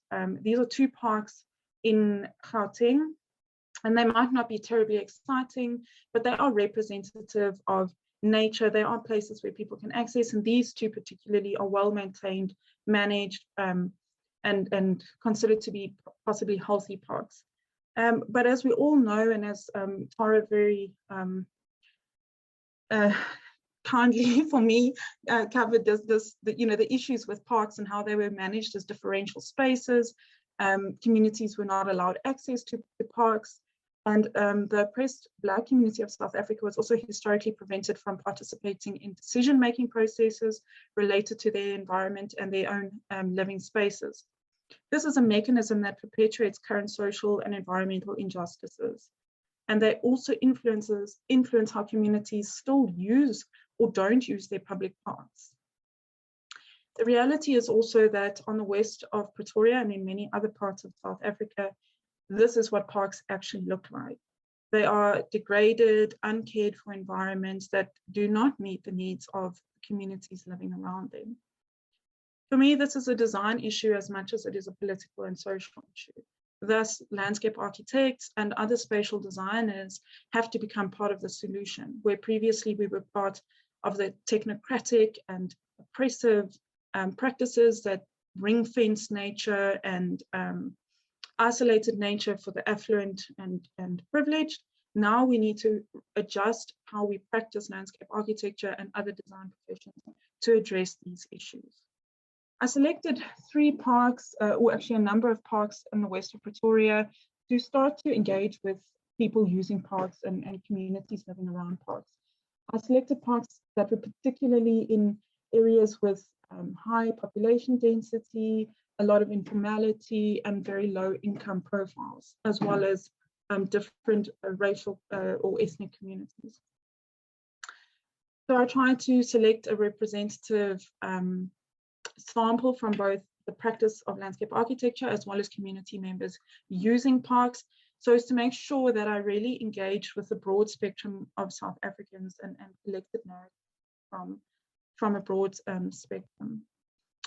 When engaging with landscape architects, the first question I asked them is how they understood the term environmental justice and whether they had heard of it. Most landscape architects have never heard of the term environmental justice. And those that did not feel that they understood it fully. And when we engaged on the topic further and landscape architects offered their understanding of the term, a lot of them or many of them did speak about the fact that they thought it had more to do with the environment and protecting and caring for the environment. Other landscape architects were aware that there are two sides, and that as landscape architects, we need to apply our design to it, but in order to make it accessible to community members, that it was about humans and nature. So environmental justice is also understood as being associated with human rights and socio-ecological needs. Landscape architects are also aware of the issues in parks that are persistent and exist because of the way parks were designed and controlled and implemented and provisioned. I will just quote from one of the interview transcripts. One of the landscape architects had been speaking to a community member from Pretoria West. And she was like, all we wanted were trees. Like, that's all, we just wanted one tree that we could all like stand under. It was just so hot. And it shocked me as a landscape architect how basic her need was. She just wanted a tree. But it also speaks to how little thought started to being put into public spaces. And that is the reality in many instances, that parks are not designed with the end user, not always designed with the end user in mind. Communities are forced to live with conditions that are degraded and damaging to their health, and also just not exciting, enticing, inviting spaces to spend their days in. And this is as a result of the previous dispensation and the way that parks and public environments were designed. In addition, our public participation processes, our engagement processes are flawed. We are not closing the loop. We are not engaging with communities beyond the superficial checkpoint process, check block process. We're not considering whether we actually go back to a community and reflect on the process. And it is essentially just a flawed process. There's also limited literature on environmental justice, specifically in landscape architecture, although there is a lot of literature which covers the environment and people in general. You can see that landscape architects consider themselves to provide environmental services, and I did not highlight that in red. I did put the red block around, but I didn't highlight that in red. And you can see how environmental services are almost the most important thing on this page, and parks, which are the everyday access to nearby nature, is kind of a secondary consideration, although it is what most landscape architects are involved in. But do we understand how they need to be designed? You can also see post-1994 how this little bar here in purple, that is representative of public parks in previously disadvantaged or marginalized communities. And it's only since 1994 that this has even become part of landscape architectural practice. You can also see, this is just a timeline of the profession, where around the 70s, 60s and 70s, we became very aware of environmental issues and needing to design for the environment as much as for people, which is an important part of the profession. The issue is that it's become skewed in many instances towards the environmentalist approach. You can also see that public participation around the 90s became very important to the profession of landscape architecture.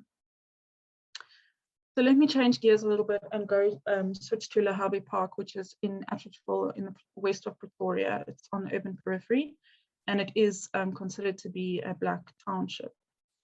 You can see also from this image that there's a very dense urban fabric, and communities do not have big gardens or open spaces at all. This park really becomes that breathing space for them. So the park has value. The community shared many stories about how they use the park. So just sitting with friends and family members, using the park in the way that you would probably use a garden, when communities need to host friends and family for funerals and weddings, the park becomes very significant for that. There's also a sense of pride in Lahabe Park specifically because it was one of the parks that went through a public participation or engagement process. And actually it developed because the community took ownership and started to clean this park, which was previously just a dumping ground in the middle of this little community here.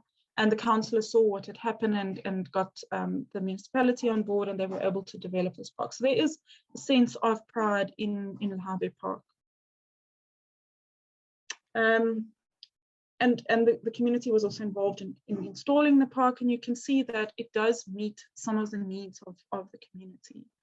But the reality is also that these parks are often dirty, unmaintained, and harboring of social ills, which are deterrent to most of the community members that are living there. There are a lot of people who are smoking here, drug dealers. You see how it affects our lives. One of the other issues that I picked up on was that the park does not meet all the needs of the community because of misconceptions of both designers and public officials. It is not, these types of needs are not always considered. For instance, the fact that communities have very small gardens and that this becomes their nearby nature and the open space for social interaction. The community would like to be able to put tents in the park and even on occasion allow vehicles to park on a portion of the site. So when I first arrived and started to get to know the park, I spent almost 6 months visiting this park. But when I first arrived, my initial understanding was that vandalism had taken place there. This was my personal misconception and the misconception of many landscape architects. But in reality, what the community is doing is removing these bollards so that they can access the park for their various needs.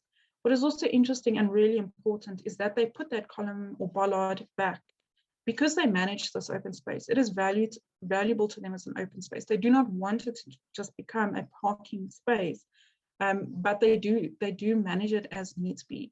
And designers and public officials need to become more trusting of community members. I think there's a lot of misconceptions that the community damages their spaces. This comes from kind of that Western ideology, those colonial practices that divorced communities from their land, that made them seem like the problem within the situation. So we need to shift gears and understand that communities want to protect their nature spaces and use them in alternative ways. Another instance which is often considered to be vandalism in parks is when paving is lifted. And in reality, when you look closer, is it not because of a real need that community members have? This park was designed with 2 benches or a number of benches, but the benches are placed on the periphery, not even in shaded environments and not in social configurations that invite people to spend time there. And so what the community has needed to do is create their own little seating spaces that they can have access to and engage with. Something as simple as a tree in this instance is also representative of a bit of a flawed design approach. We might consider that, and by we I mean landscape architects or ecologists or people designing public nature spaces, that a locally indigenous tree, which is part of the natural habitat, should be reintroduced into these spaces. But in reality, it's a deterrent to the use of the park. The thorns prevent children from being able to kick a ball around in the park. There are connotations to caterpillars and itchy powders that come off of these trees that deter people from actually using parks. When we asked the community in engaging with them whether they had ever during the design engagement process brought up this issue, they said that they had never thought that a designer would put something like a thorn tree there, and when the trees were brought to site, it was not explained before they were planted that they were thorn trees, because otherwise they would have had something to say about it. So there are also instances of environmental stewardship and examples of grassroots environmental consciousness within these communities. Community members want to be able to access nature. They view plants as being very valuable, and there's also a lot of indigenous knowledge that exists within the community. Something like aloes, for instance, have both medicinal and cultural value. In this park, Malope Park, which is very close to Lahabe Park and also in Unnatural, there is a community member who has taken ownership of the park to the extent that he actually plants species back into it. So he collects combretum seeds from the combretum trees that are in the park, propagates them in his own property, and plants them back into the park. And this is an example of grassroots activism, ownership, and really representative of the fact that communities, although they're often seen as the problem, are not the problem and actually want to take ownership and use their parks as nearby nature. The park also came about because of stewardship, because the men living around the park took the initiative to clean the rubbish that had accumulated there over many years. And as I mentioned, it was because of this that the park actually was developed in the first place. In more recent years, the community has actually had to take ownership of maintenance practices as well, because the city just doesn't have capacity to clean the park.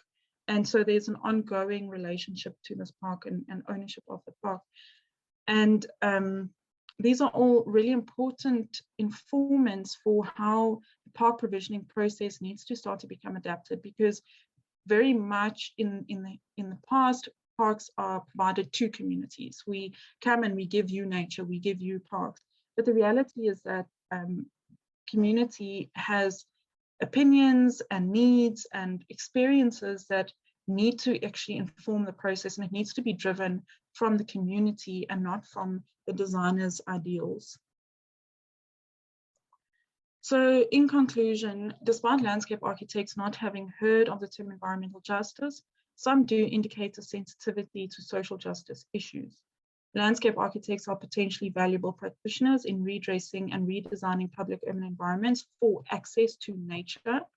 However, the lived experience and tangible quality of parks indicates that there are still lessons to be learned for design. In order to design landscapes that are more representative, a better understanding is required of the day-to-day lived experiences of community members. We need to move beyond the superficial. The local literature needs to be expanded to provide guidelines to landscape architects to assist them in being more intentional about designing for access and facilitation.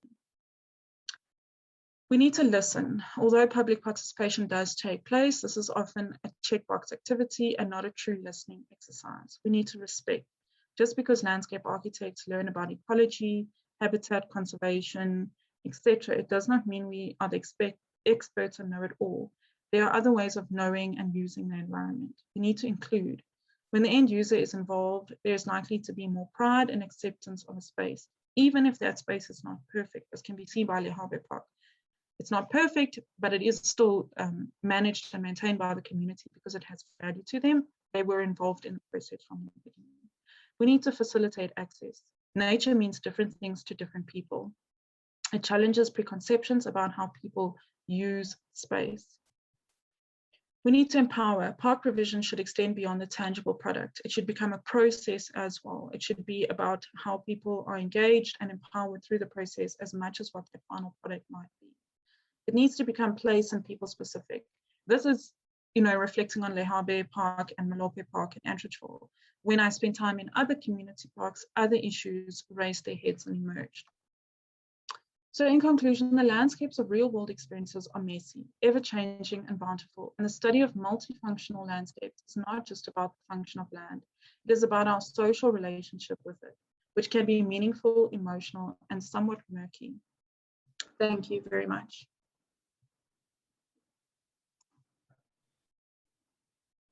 Thank you so much. Looking forward to the discussion on that presentation. Thank you.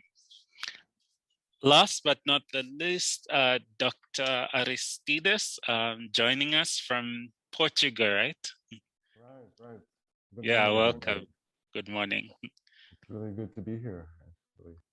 So can you see the presentation?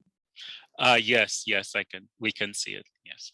Okay, so I'm going to get into it. If there's any problem, just try to, chat with me. I'll try to stop.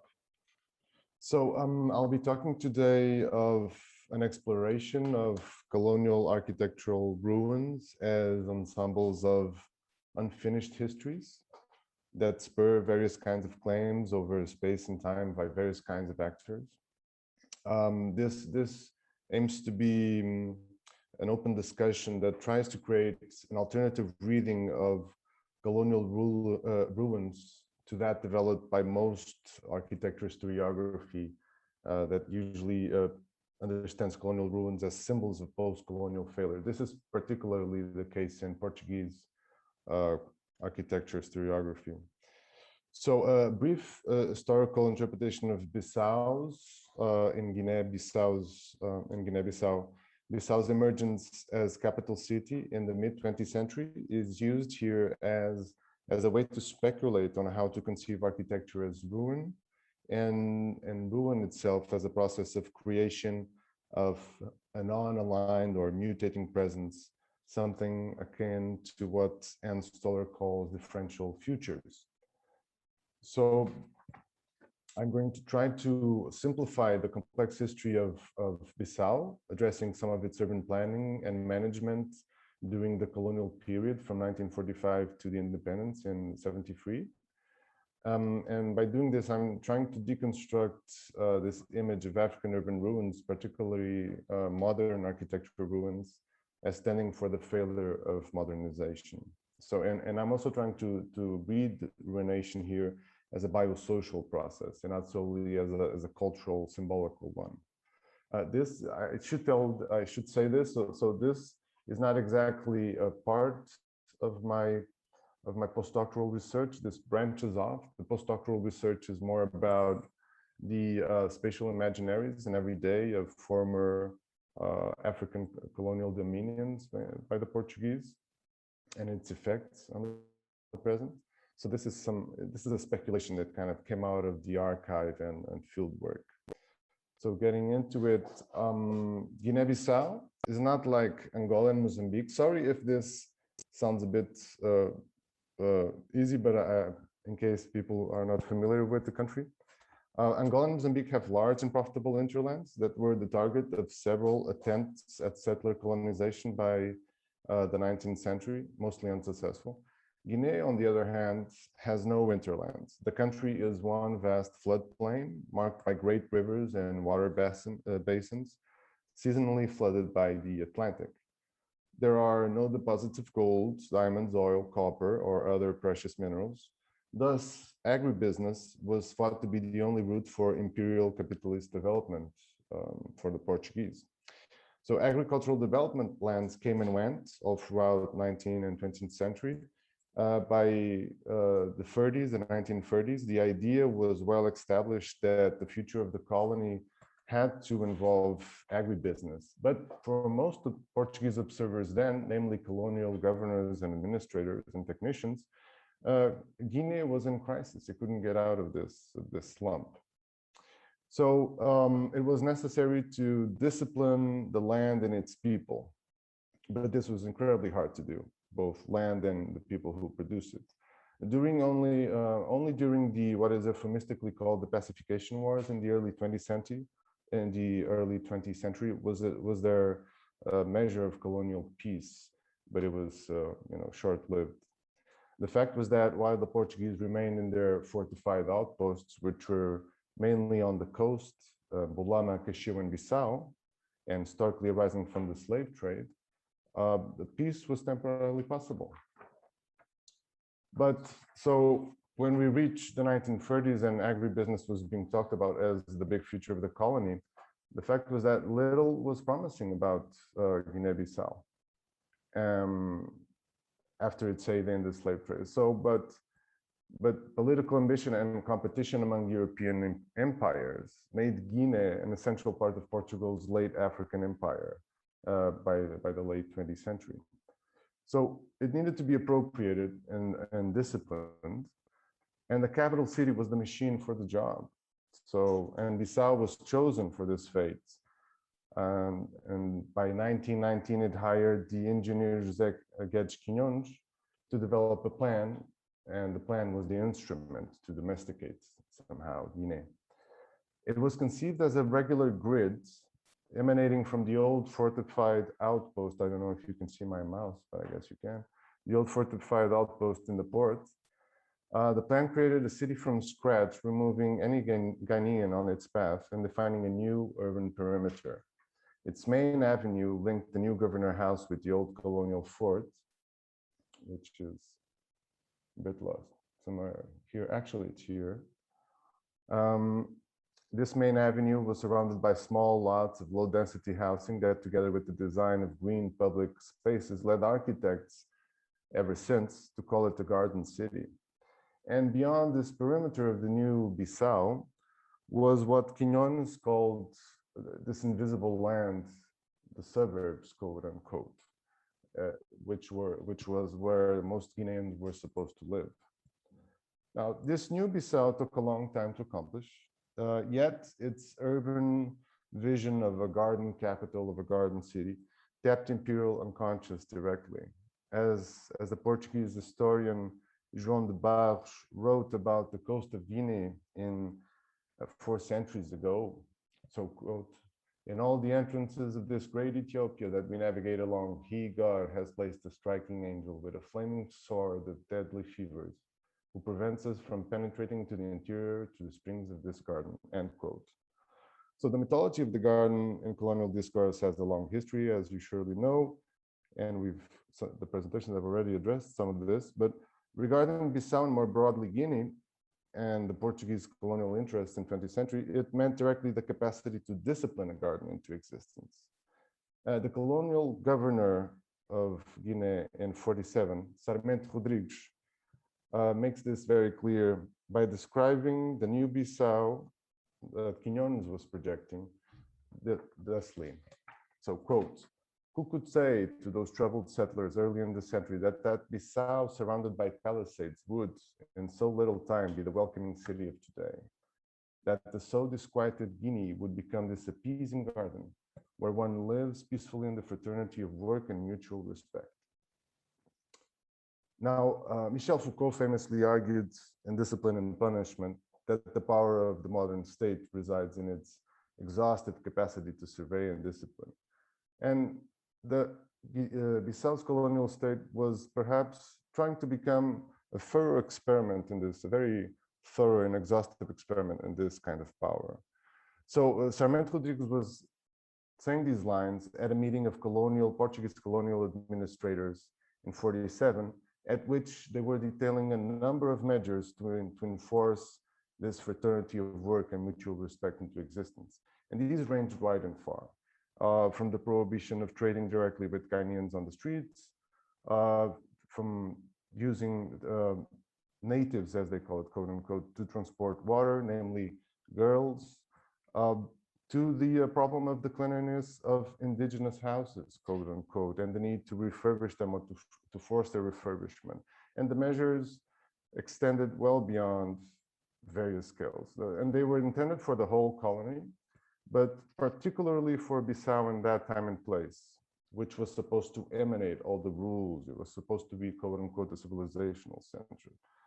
And this involved, all these measures involved a number of detailed fines and punishments and various degrees of punishment, ranging from forced labor to imprisonment, that of course were particularly directed at Ghanaians.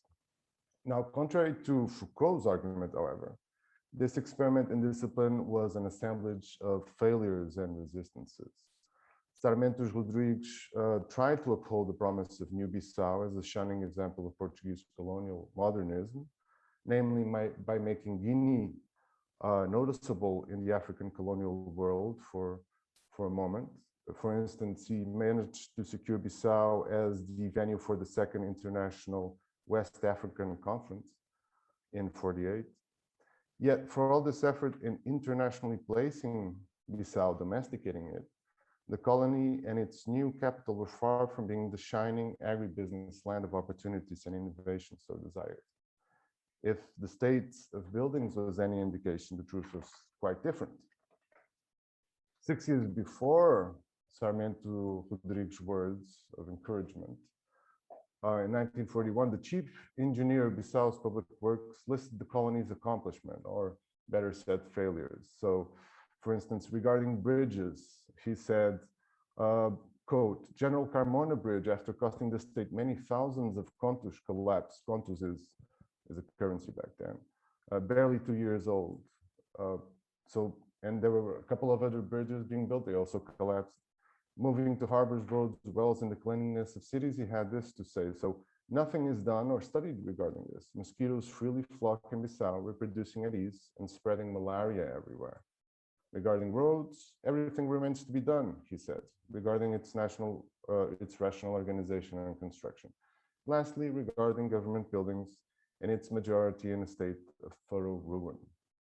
So in the post-war and with the growing international pressure to decolonize, the imperial dictatorship invested and corrected this situation. So Sarmiento Rodrigues' governorship was already a sign of this period of colonial modernization. Yet the problem, that is the continuous state of ruin of everything the colonial state did, continued to persist. Report after report detailed and complained of the poor state of the same things all throughout the 1960s and 1970s. Of course, municipal reports from Bissau's public works were particularly detailed. For instance, as late as November 1971, considerable stretches of the road network of Quinones' original plan of 1919 were still to be completed. But many words were equally spent by municipal technicians on the poor state of sewage and the need to increase efforts in that direction. But by the 1970s, right before liberation, most sewage plants involved septic tanks. As in other infrastructural topics, a clear distinction was drawn and maintained between the colonial city and quote unquote the suburbs, where most Ghanaians were directed to live.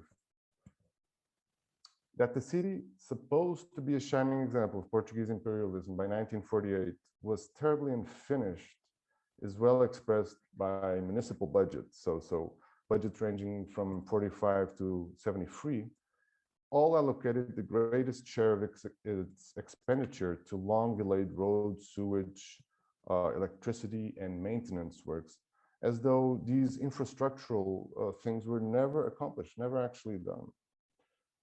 In fact, it was not only that the city was continuously unfinished in its ideal image of this appeasing garden, right? But that it seemed to be in a perpetual state of decay. Colonial technicians and administrators claimed the problem resulted from lack of able personnel, more white technicians in particular, as well as from lack of investment from the metropolis.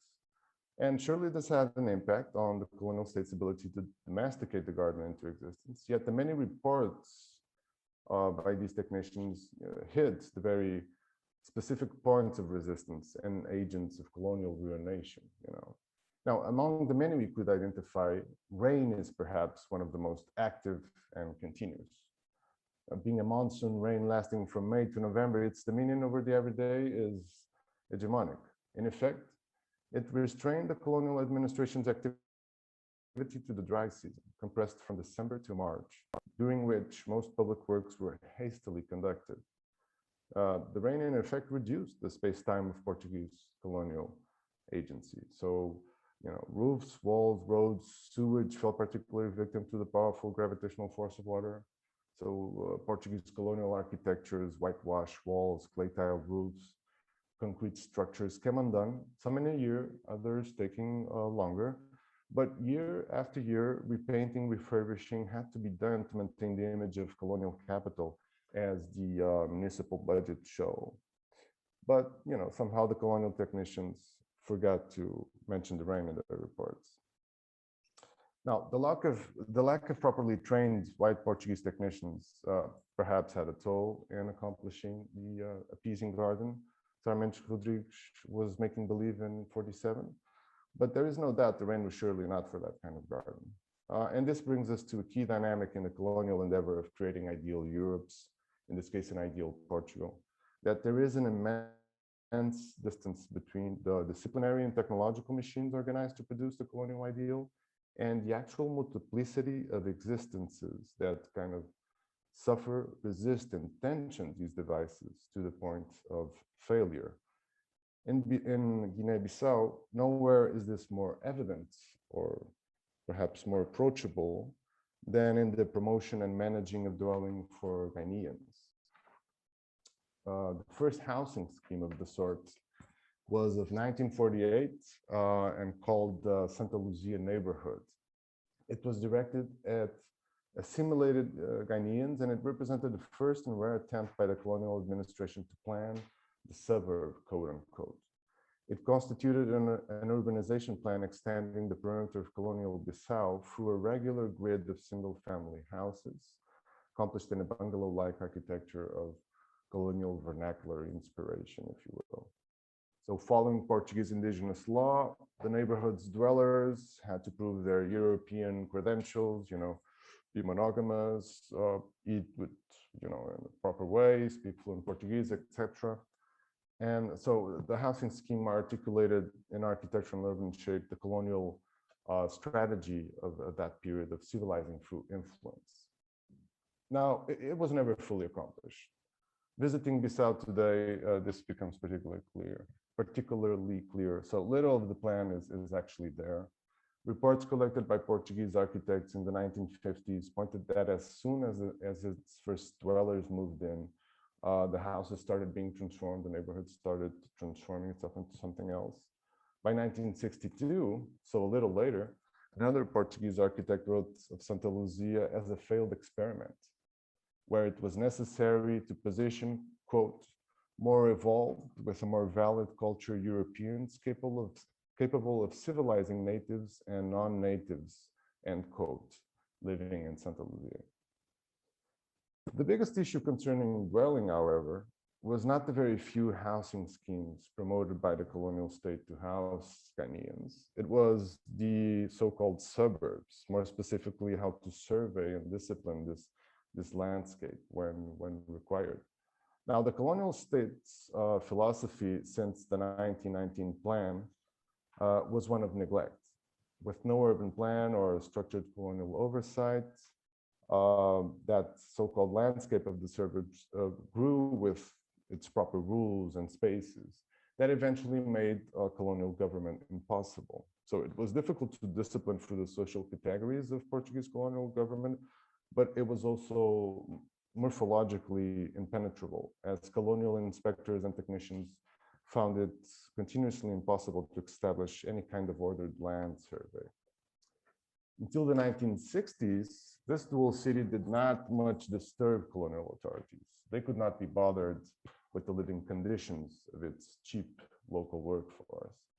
But after 1961 and the start of the Liberation Wars, however, how to survey, regulate, and order the suburb became a priority.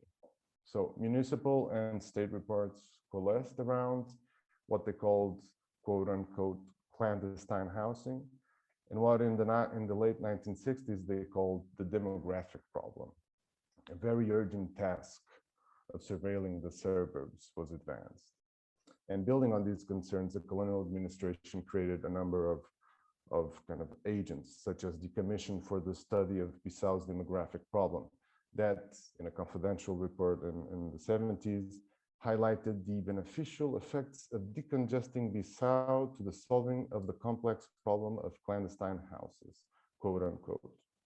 They were actually talking of moving people away from the city. The fact was that the suburbs were becoming a site of what they called terrorists. And the colonial administration was putting all its cards on the possibility of forcibly removing Ghanaians back to the countryside. And this possibility was created in part by the Portuguese army's counter-insurgency war strategy of forced villagization. Sorry, this word is difficult for me. Villagization. Well, in the meantime, however, the Bissau's municipality very regular rates to kind of try to discipline and survey these suburbs. Now, Antonio, a middle-aged Bissau urbanite, yes, less than a minute, I'm almost finishing. Descendant of one of Santa Luzia's first assimilated dwellers, quote unquote, recently retold how this happened. So Santa Luzia, which according to Bissau was considered respectable, did not suffer raids. Yet an unplanned neighborhood behind Santa Luzia, mostly built by a Papel community that had been displaced by Quinon's plan earlier in the century, did. According to Antonio, they never found much terrorist material there.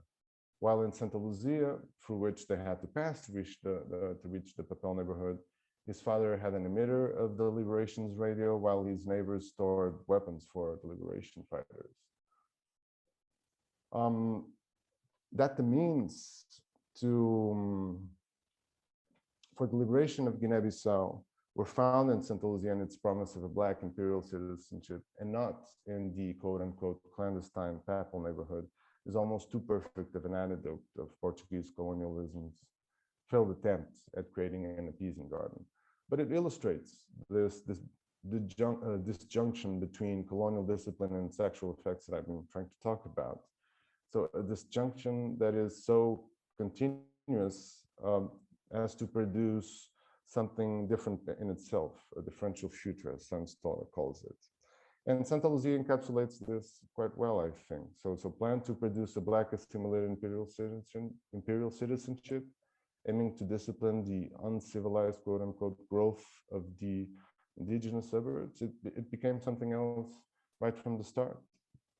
Our lives emerged from it right from the start that circulated in and out of colonial discipline, but were neither in nor out. So I guess my point is that it would be worth arguing colonial ruins of modern colonial architecture, not as placeholders for a civilizational era that passed, but as a temporary phase in a mutation that started long before and continues long after. So as the effect and producer of contradictory and incongruous processes by which ruination is part of the present, not as a symbol of post-colonial decay, but as a long history of living from ruins. And that's me. Sorry if I took a little bit more time than agreed. No, thank you so much. Thank you. That was really interesting to hear a perspective from another part of Africa. So before we open up to questions to the broader audience, we're going to have maybe about 10 minutes or so of a discussion between the panelists.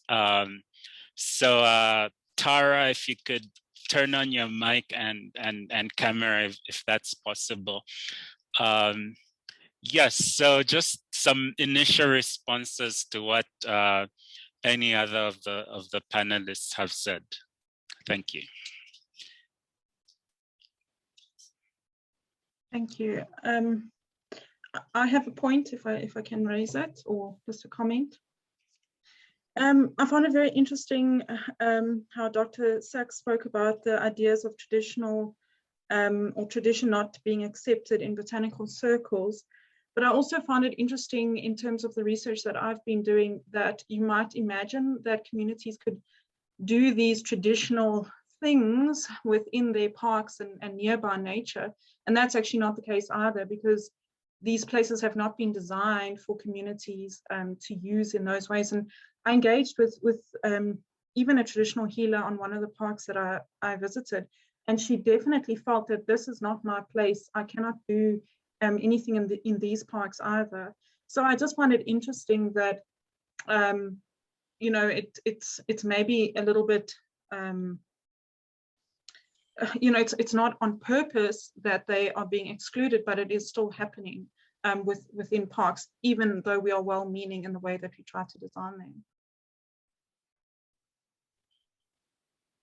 Yeah, Tara, any response to that? Yeah, I mean, I think I think, you know, a lot of the research and the observations that Dale made are things, conclusions that I've been kind of coming to as well. I think that, you know, whether it be sort of like the original sort of colonial ideology of the park, or even, you know, during apartheid, and even to kind of contemporary sort of governmental kind of conceptions post 1994, there's still this kind of overriding kind of idea that parks must be used a certain way, that that kind of does exclude you know, sort of the actual community in a way. And I think that people don't often look at the way in which spaces kind of are being utilized naturally as valid. And I think that they often fall outside of these ideologies. And I think what's kind of interesting about plants is that they are kind of like impossible to sort of subjugate as well. You know, they will kind of grow the way that they want to grow, and they'll grow where they want to grow. And you know, I think that there's something actually kind of really sort of quite motivating about that. Yeah, I thought it was very interesting what you were saying about the trees and the thorn trees. I mean, because that's such an iconic thing that you kind of see everywhere, right? But I also think that I didn't get as much chance to delve into the history of the park, also as kind of like a site for things like forestry. So these quite sort of pragmatic things as well on the other side of them being just these areas for promenading. So I think in a way, perhaps we are kind of like coming full circle from the very sort of like beginning of parks and what they were kind of being used for, which is actually quite often practical in a way. You know, a lot of the plants that were planted at the greenhouse originally were things like fruit trees as well, to kind of see what would grow. But yeah, I also think it's kind of like interesting to look at the point of the sort of the national kind of pride with South African kind of flora and fauna that went on during the 70s and 80s. It's something which kind of excludes people as well. So although we kind of have this flip from sort of focusing on the exotic and sort of the botanical kingdom slash imperial sort of kingdom, you know, in the early iterations of the hothouse, I think it's also kind of interesting to see what happens when you go kind of like on the other side of that, where you do have this kind of focus on indigenous plants in the 70s and 80s, but it's still one in which the person is absent, right? And the citizen is absent. And that's why I think that the two examples that I spoke about, which are kind of natural conglomerations of plants, both indigenous and non-indigenous, is quite interesting, because I think that it's kind of much more reflective of sort of a future for the world. There's no ways that we can kind of go back to only you know, having indigenous plants. It just, I mean, even the climate is just not the same anymore.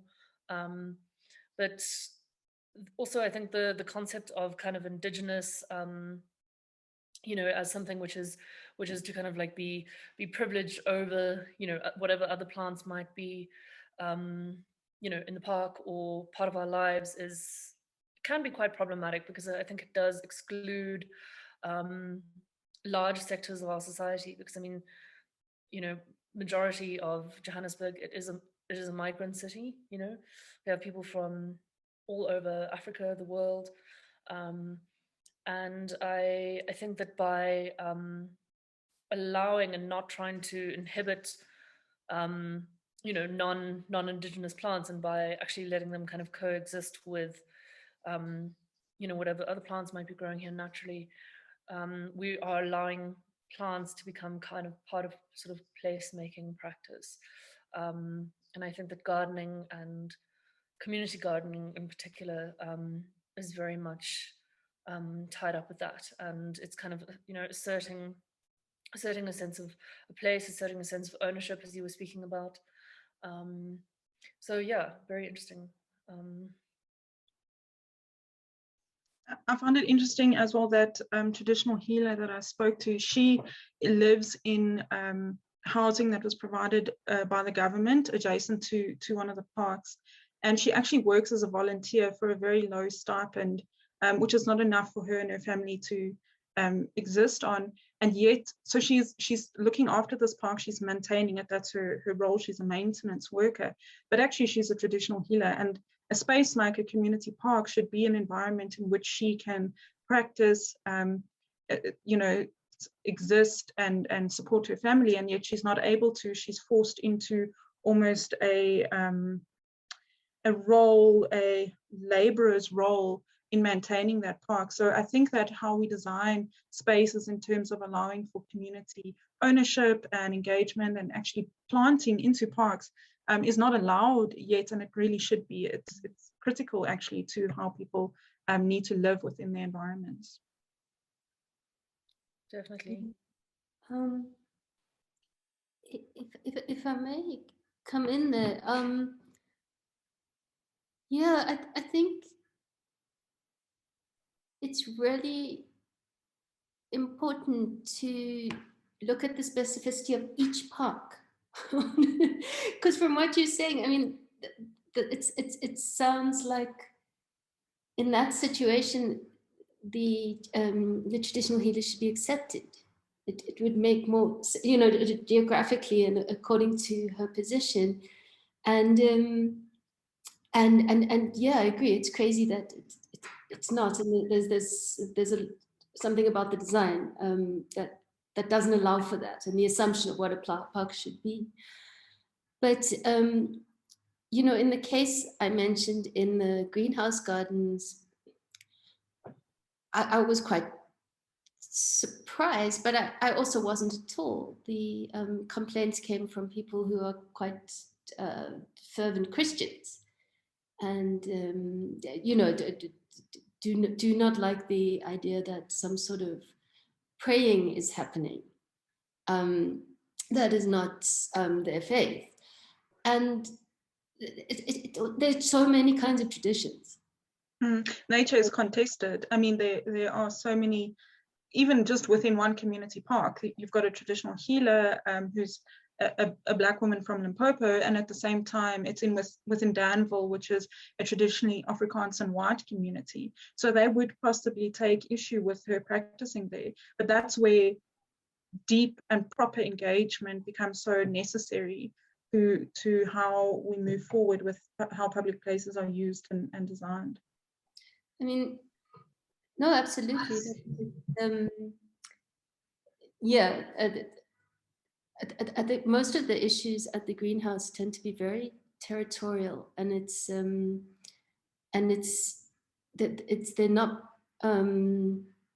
issues are not race-based, because it's an all-Black gardening team. I mean, with a, you know, obviously a few exceptions, especially now with all of us there. So it's and each of these urban gardens, there are quite a number across Johannesburg, especially in the East City. They all follow very different structures. Some of them are much more community-based, not just different people coming in and tending their lots. I also just wanted very briefly to touch on the idea of the indigenous that Tara was talking about, and especially the idea of indigeneity being celebrated under Afrikaner nationalism.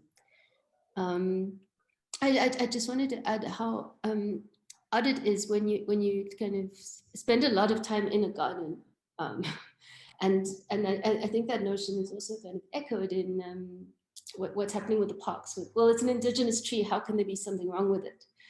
And indigenous is such a broad and inexact term, I think. There's indigenous to a country, you know, plants hop borders all the time. How exactly does that work? As Doris says, they grow where they like. And more than that, you know, how far back do we go in terms of indigenous? Like some of those corn hybrids that are in the greenhouse garden currently are hundreds of years old. In terms of interbreeding, they are certainly not some sort of pure South African species. That's something that's that was developed over time through interactions of trade and a kind of huge, very long movements across the continent. So I just really think it's even the notion of indigenous is something that's that I mean, for our purposes here in academia, should be inquired into, and for the purposes of serving the public, clearly from what you're saying, require more thought in terms of social value. So. Yeah.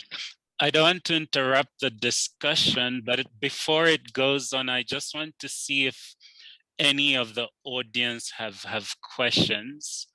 But I like this idea of problematizing the concept of indigenous. Any questions from the audience? Please raise your hand virtually, or you can you can come into the chat and type something. So we'll just wait for that.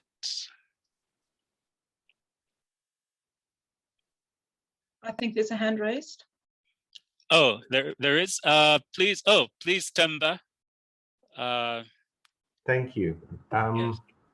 I think this conversation around indigeneity as a concept and how it relates to the concept of nature and natural is quite a fascinating and productive conversation. But I just feel like there's a risk, especially when speaking about plants, that we're saying it's such a broad category, but there's actually some specific stuff that I think is important, like, for example, gum trees and the effect they have in a water scarce country.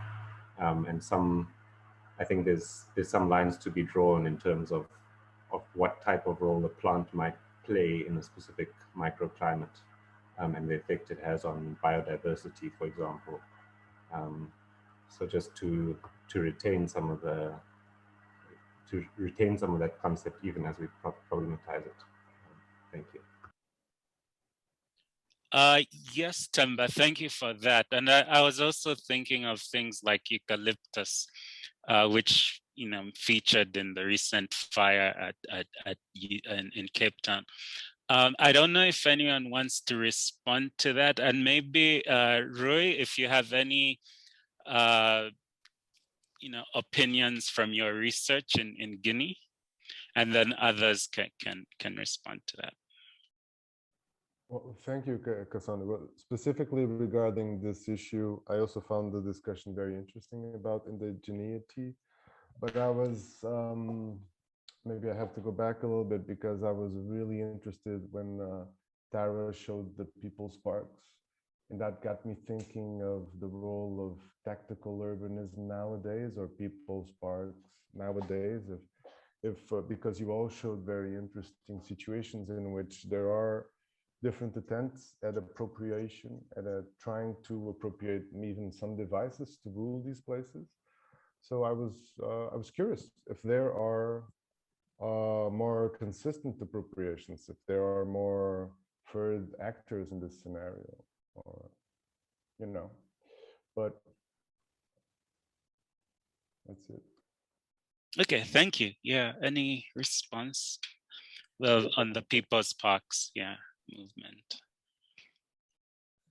Well, I think currently our parks are still almost becoming people's parks, because people are daily having to adjust parks to their needs. Sorry, Tara, but it's for you to really comment. Yeah, I mean, I think that it still kind of very much is on sort of a case by case basis. I think that that there's kind of maybe value in something which is slightly more organized, but in terms of kind of resource sharing. But I also think that people kind of make space the way that they need space. So if you look at kind of where some of the other community gardens are, there's quite a lot of sort of variation in terms of approach. There's quite a couple in Bears Valley that are sort of on unused land, which I believe belongs to a school. So yeah, I mean, I would say that there does seem to be, you know, a kind of a fairly consistent engagement in terms of that. But yeah, I think that almost kind of one of the sort of the benefits of it being sort of or existing outside of kind of a formal sort of organized structure is that it makes these spaces a lot more sort of mobile and agile and kind of responsive. Yeah, as I said, people kind of make the space the way that they need the space rather than having to go through all of kind of the approval processes for things that are tied to kind of municipal engagement or bureaucratic engagement. So I just have sorry to interrupt. Oh yeah, yeah. sorry. No, go ahead. Yeah, I just had a question for you, actually about, you know, sort of the, you know, the colonial sort of like vision of the garden as well, and almost kind of creating space in the way that they imagine it should look. So, for instance, when I was in Reunion Island, one of the things that I noticed was that it was kind of planted in such a way that it resembled what the idea of kind of a tropical island should look like, whether or not those plants were sort of there. And is that something that you've kind of encountered in your research and any of that kind of ideology? No, not yet. I mean, that's something I would like to explore. It's how gardens were actually designed, or trees were actually imported or exported or domesticated in a certain way to create a certain environment. But and that creates its own history, its own ecological history. So that, I'm interested in that. But particularly in Bissau, there were actually a number of new parks being built in the city. So your presentation got me thinking about that, but I didn't address that. And from my study of the archive, I got the idea that colonial technicians and agents were not that preoccupied with, you know, actually creating a garden, literally a garden. That in their imaginary, that was a garden, almost like a moral garden, social garden. You know, they were more concerned of doing little or doing a lot with less. Let's say it like that. I don't know if this answers your question, but yeah, no, this is something that goes, you know, the same happened in Mozambique. So there's a lot of the garden metaphor is also very powerful in government discourses in early 20th century in Mozambique, and also in Angola. It keeps appearing throughout the 19th and 20th century, but it's much more of a government metaphor than an actual attempt. I'm not saying that there were no attempts, but I haven't studied them to let you know which, you know. Right, thanks. But I was going to interrupt you because sorry, I don't know if I'm pronouncing your name correctly. Dale, yes? You seem to disagree with, I think you were going to disagree with Tara, no? Or, sorry, just regarding my question of, you know, people's parks, you seem to be, your answer, you started answering, and you seem to go in a different direction than Tara, you know? So you no, I was just saying that in my experience, people are on a daily basis and in an informal way taking ownership of their parks. You know, if you think of the People's Park movement, it came from within the community to take ownership of space so that they could use it. And the way that parks are being designed in some communities doesn't meet their needs. So on a daily basis, there were many instances in the parks where I saw just small little changes and adaptations to daily use that would probably be considered vandalism or yeah, that was very interesting. Subversive, but it's what is actually needed. And just by observing and engaging and spending periods of time with people that use spaces, we can become more aware of those needs. And yeah, it's not different to what you were saying. It's just my experience of what I've seen happening. Yeah, but I got the idea that you were going to problematize the role of design in that, because we're speaking of things that happen because design limits, right? And definitely. So in your landscape architect, I got the impression from your presentation you were trying to picture how design can go into this, right? So. Yeah, so I mean, the problem is emerging because of design, but we also need to become part of the solution in the way that landscapes and landscape design is approached. But it's an issue of both design and working hand in hand with the city management, city officials, because in some instances, a designer might have the needs of the community at heart, and yet the powers that be still do not allow for that kind of, those bollards, for instance, were put there by the city and possibly by the designer who designed it into the space. And I spoke to city officials, and they are adamant that cars may not park in parks, or tents may not be put up in parks, for instance. But it's a very real need. Community members do not have gardens or yards where those activities can take place. So it is something that is needed. So yeah, I think the whole process, that's why I was talking about the process of landscape architecture as opposed to just the end product. It's about empowering communities as well as part of the design process. Well, thank you for this very interesting discussion, and I'm very sad that we'll have to wrap up because we're kind of going over time. If there just one or two pressing comments to wrap it up from either Tara, Rui, Dale, or Dr. Sachs. Any quick last comments? Thank you. Thank you. Obrigado. All right. Okay. Thank you so much. We will now move to the next session. Thank you.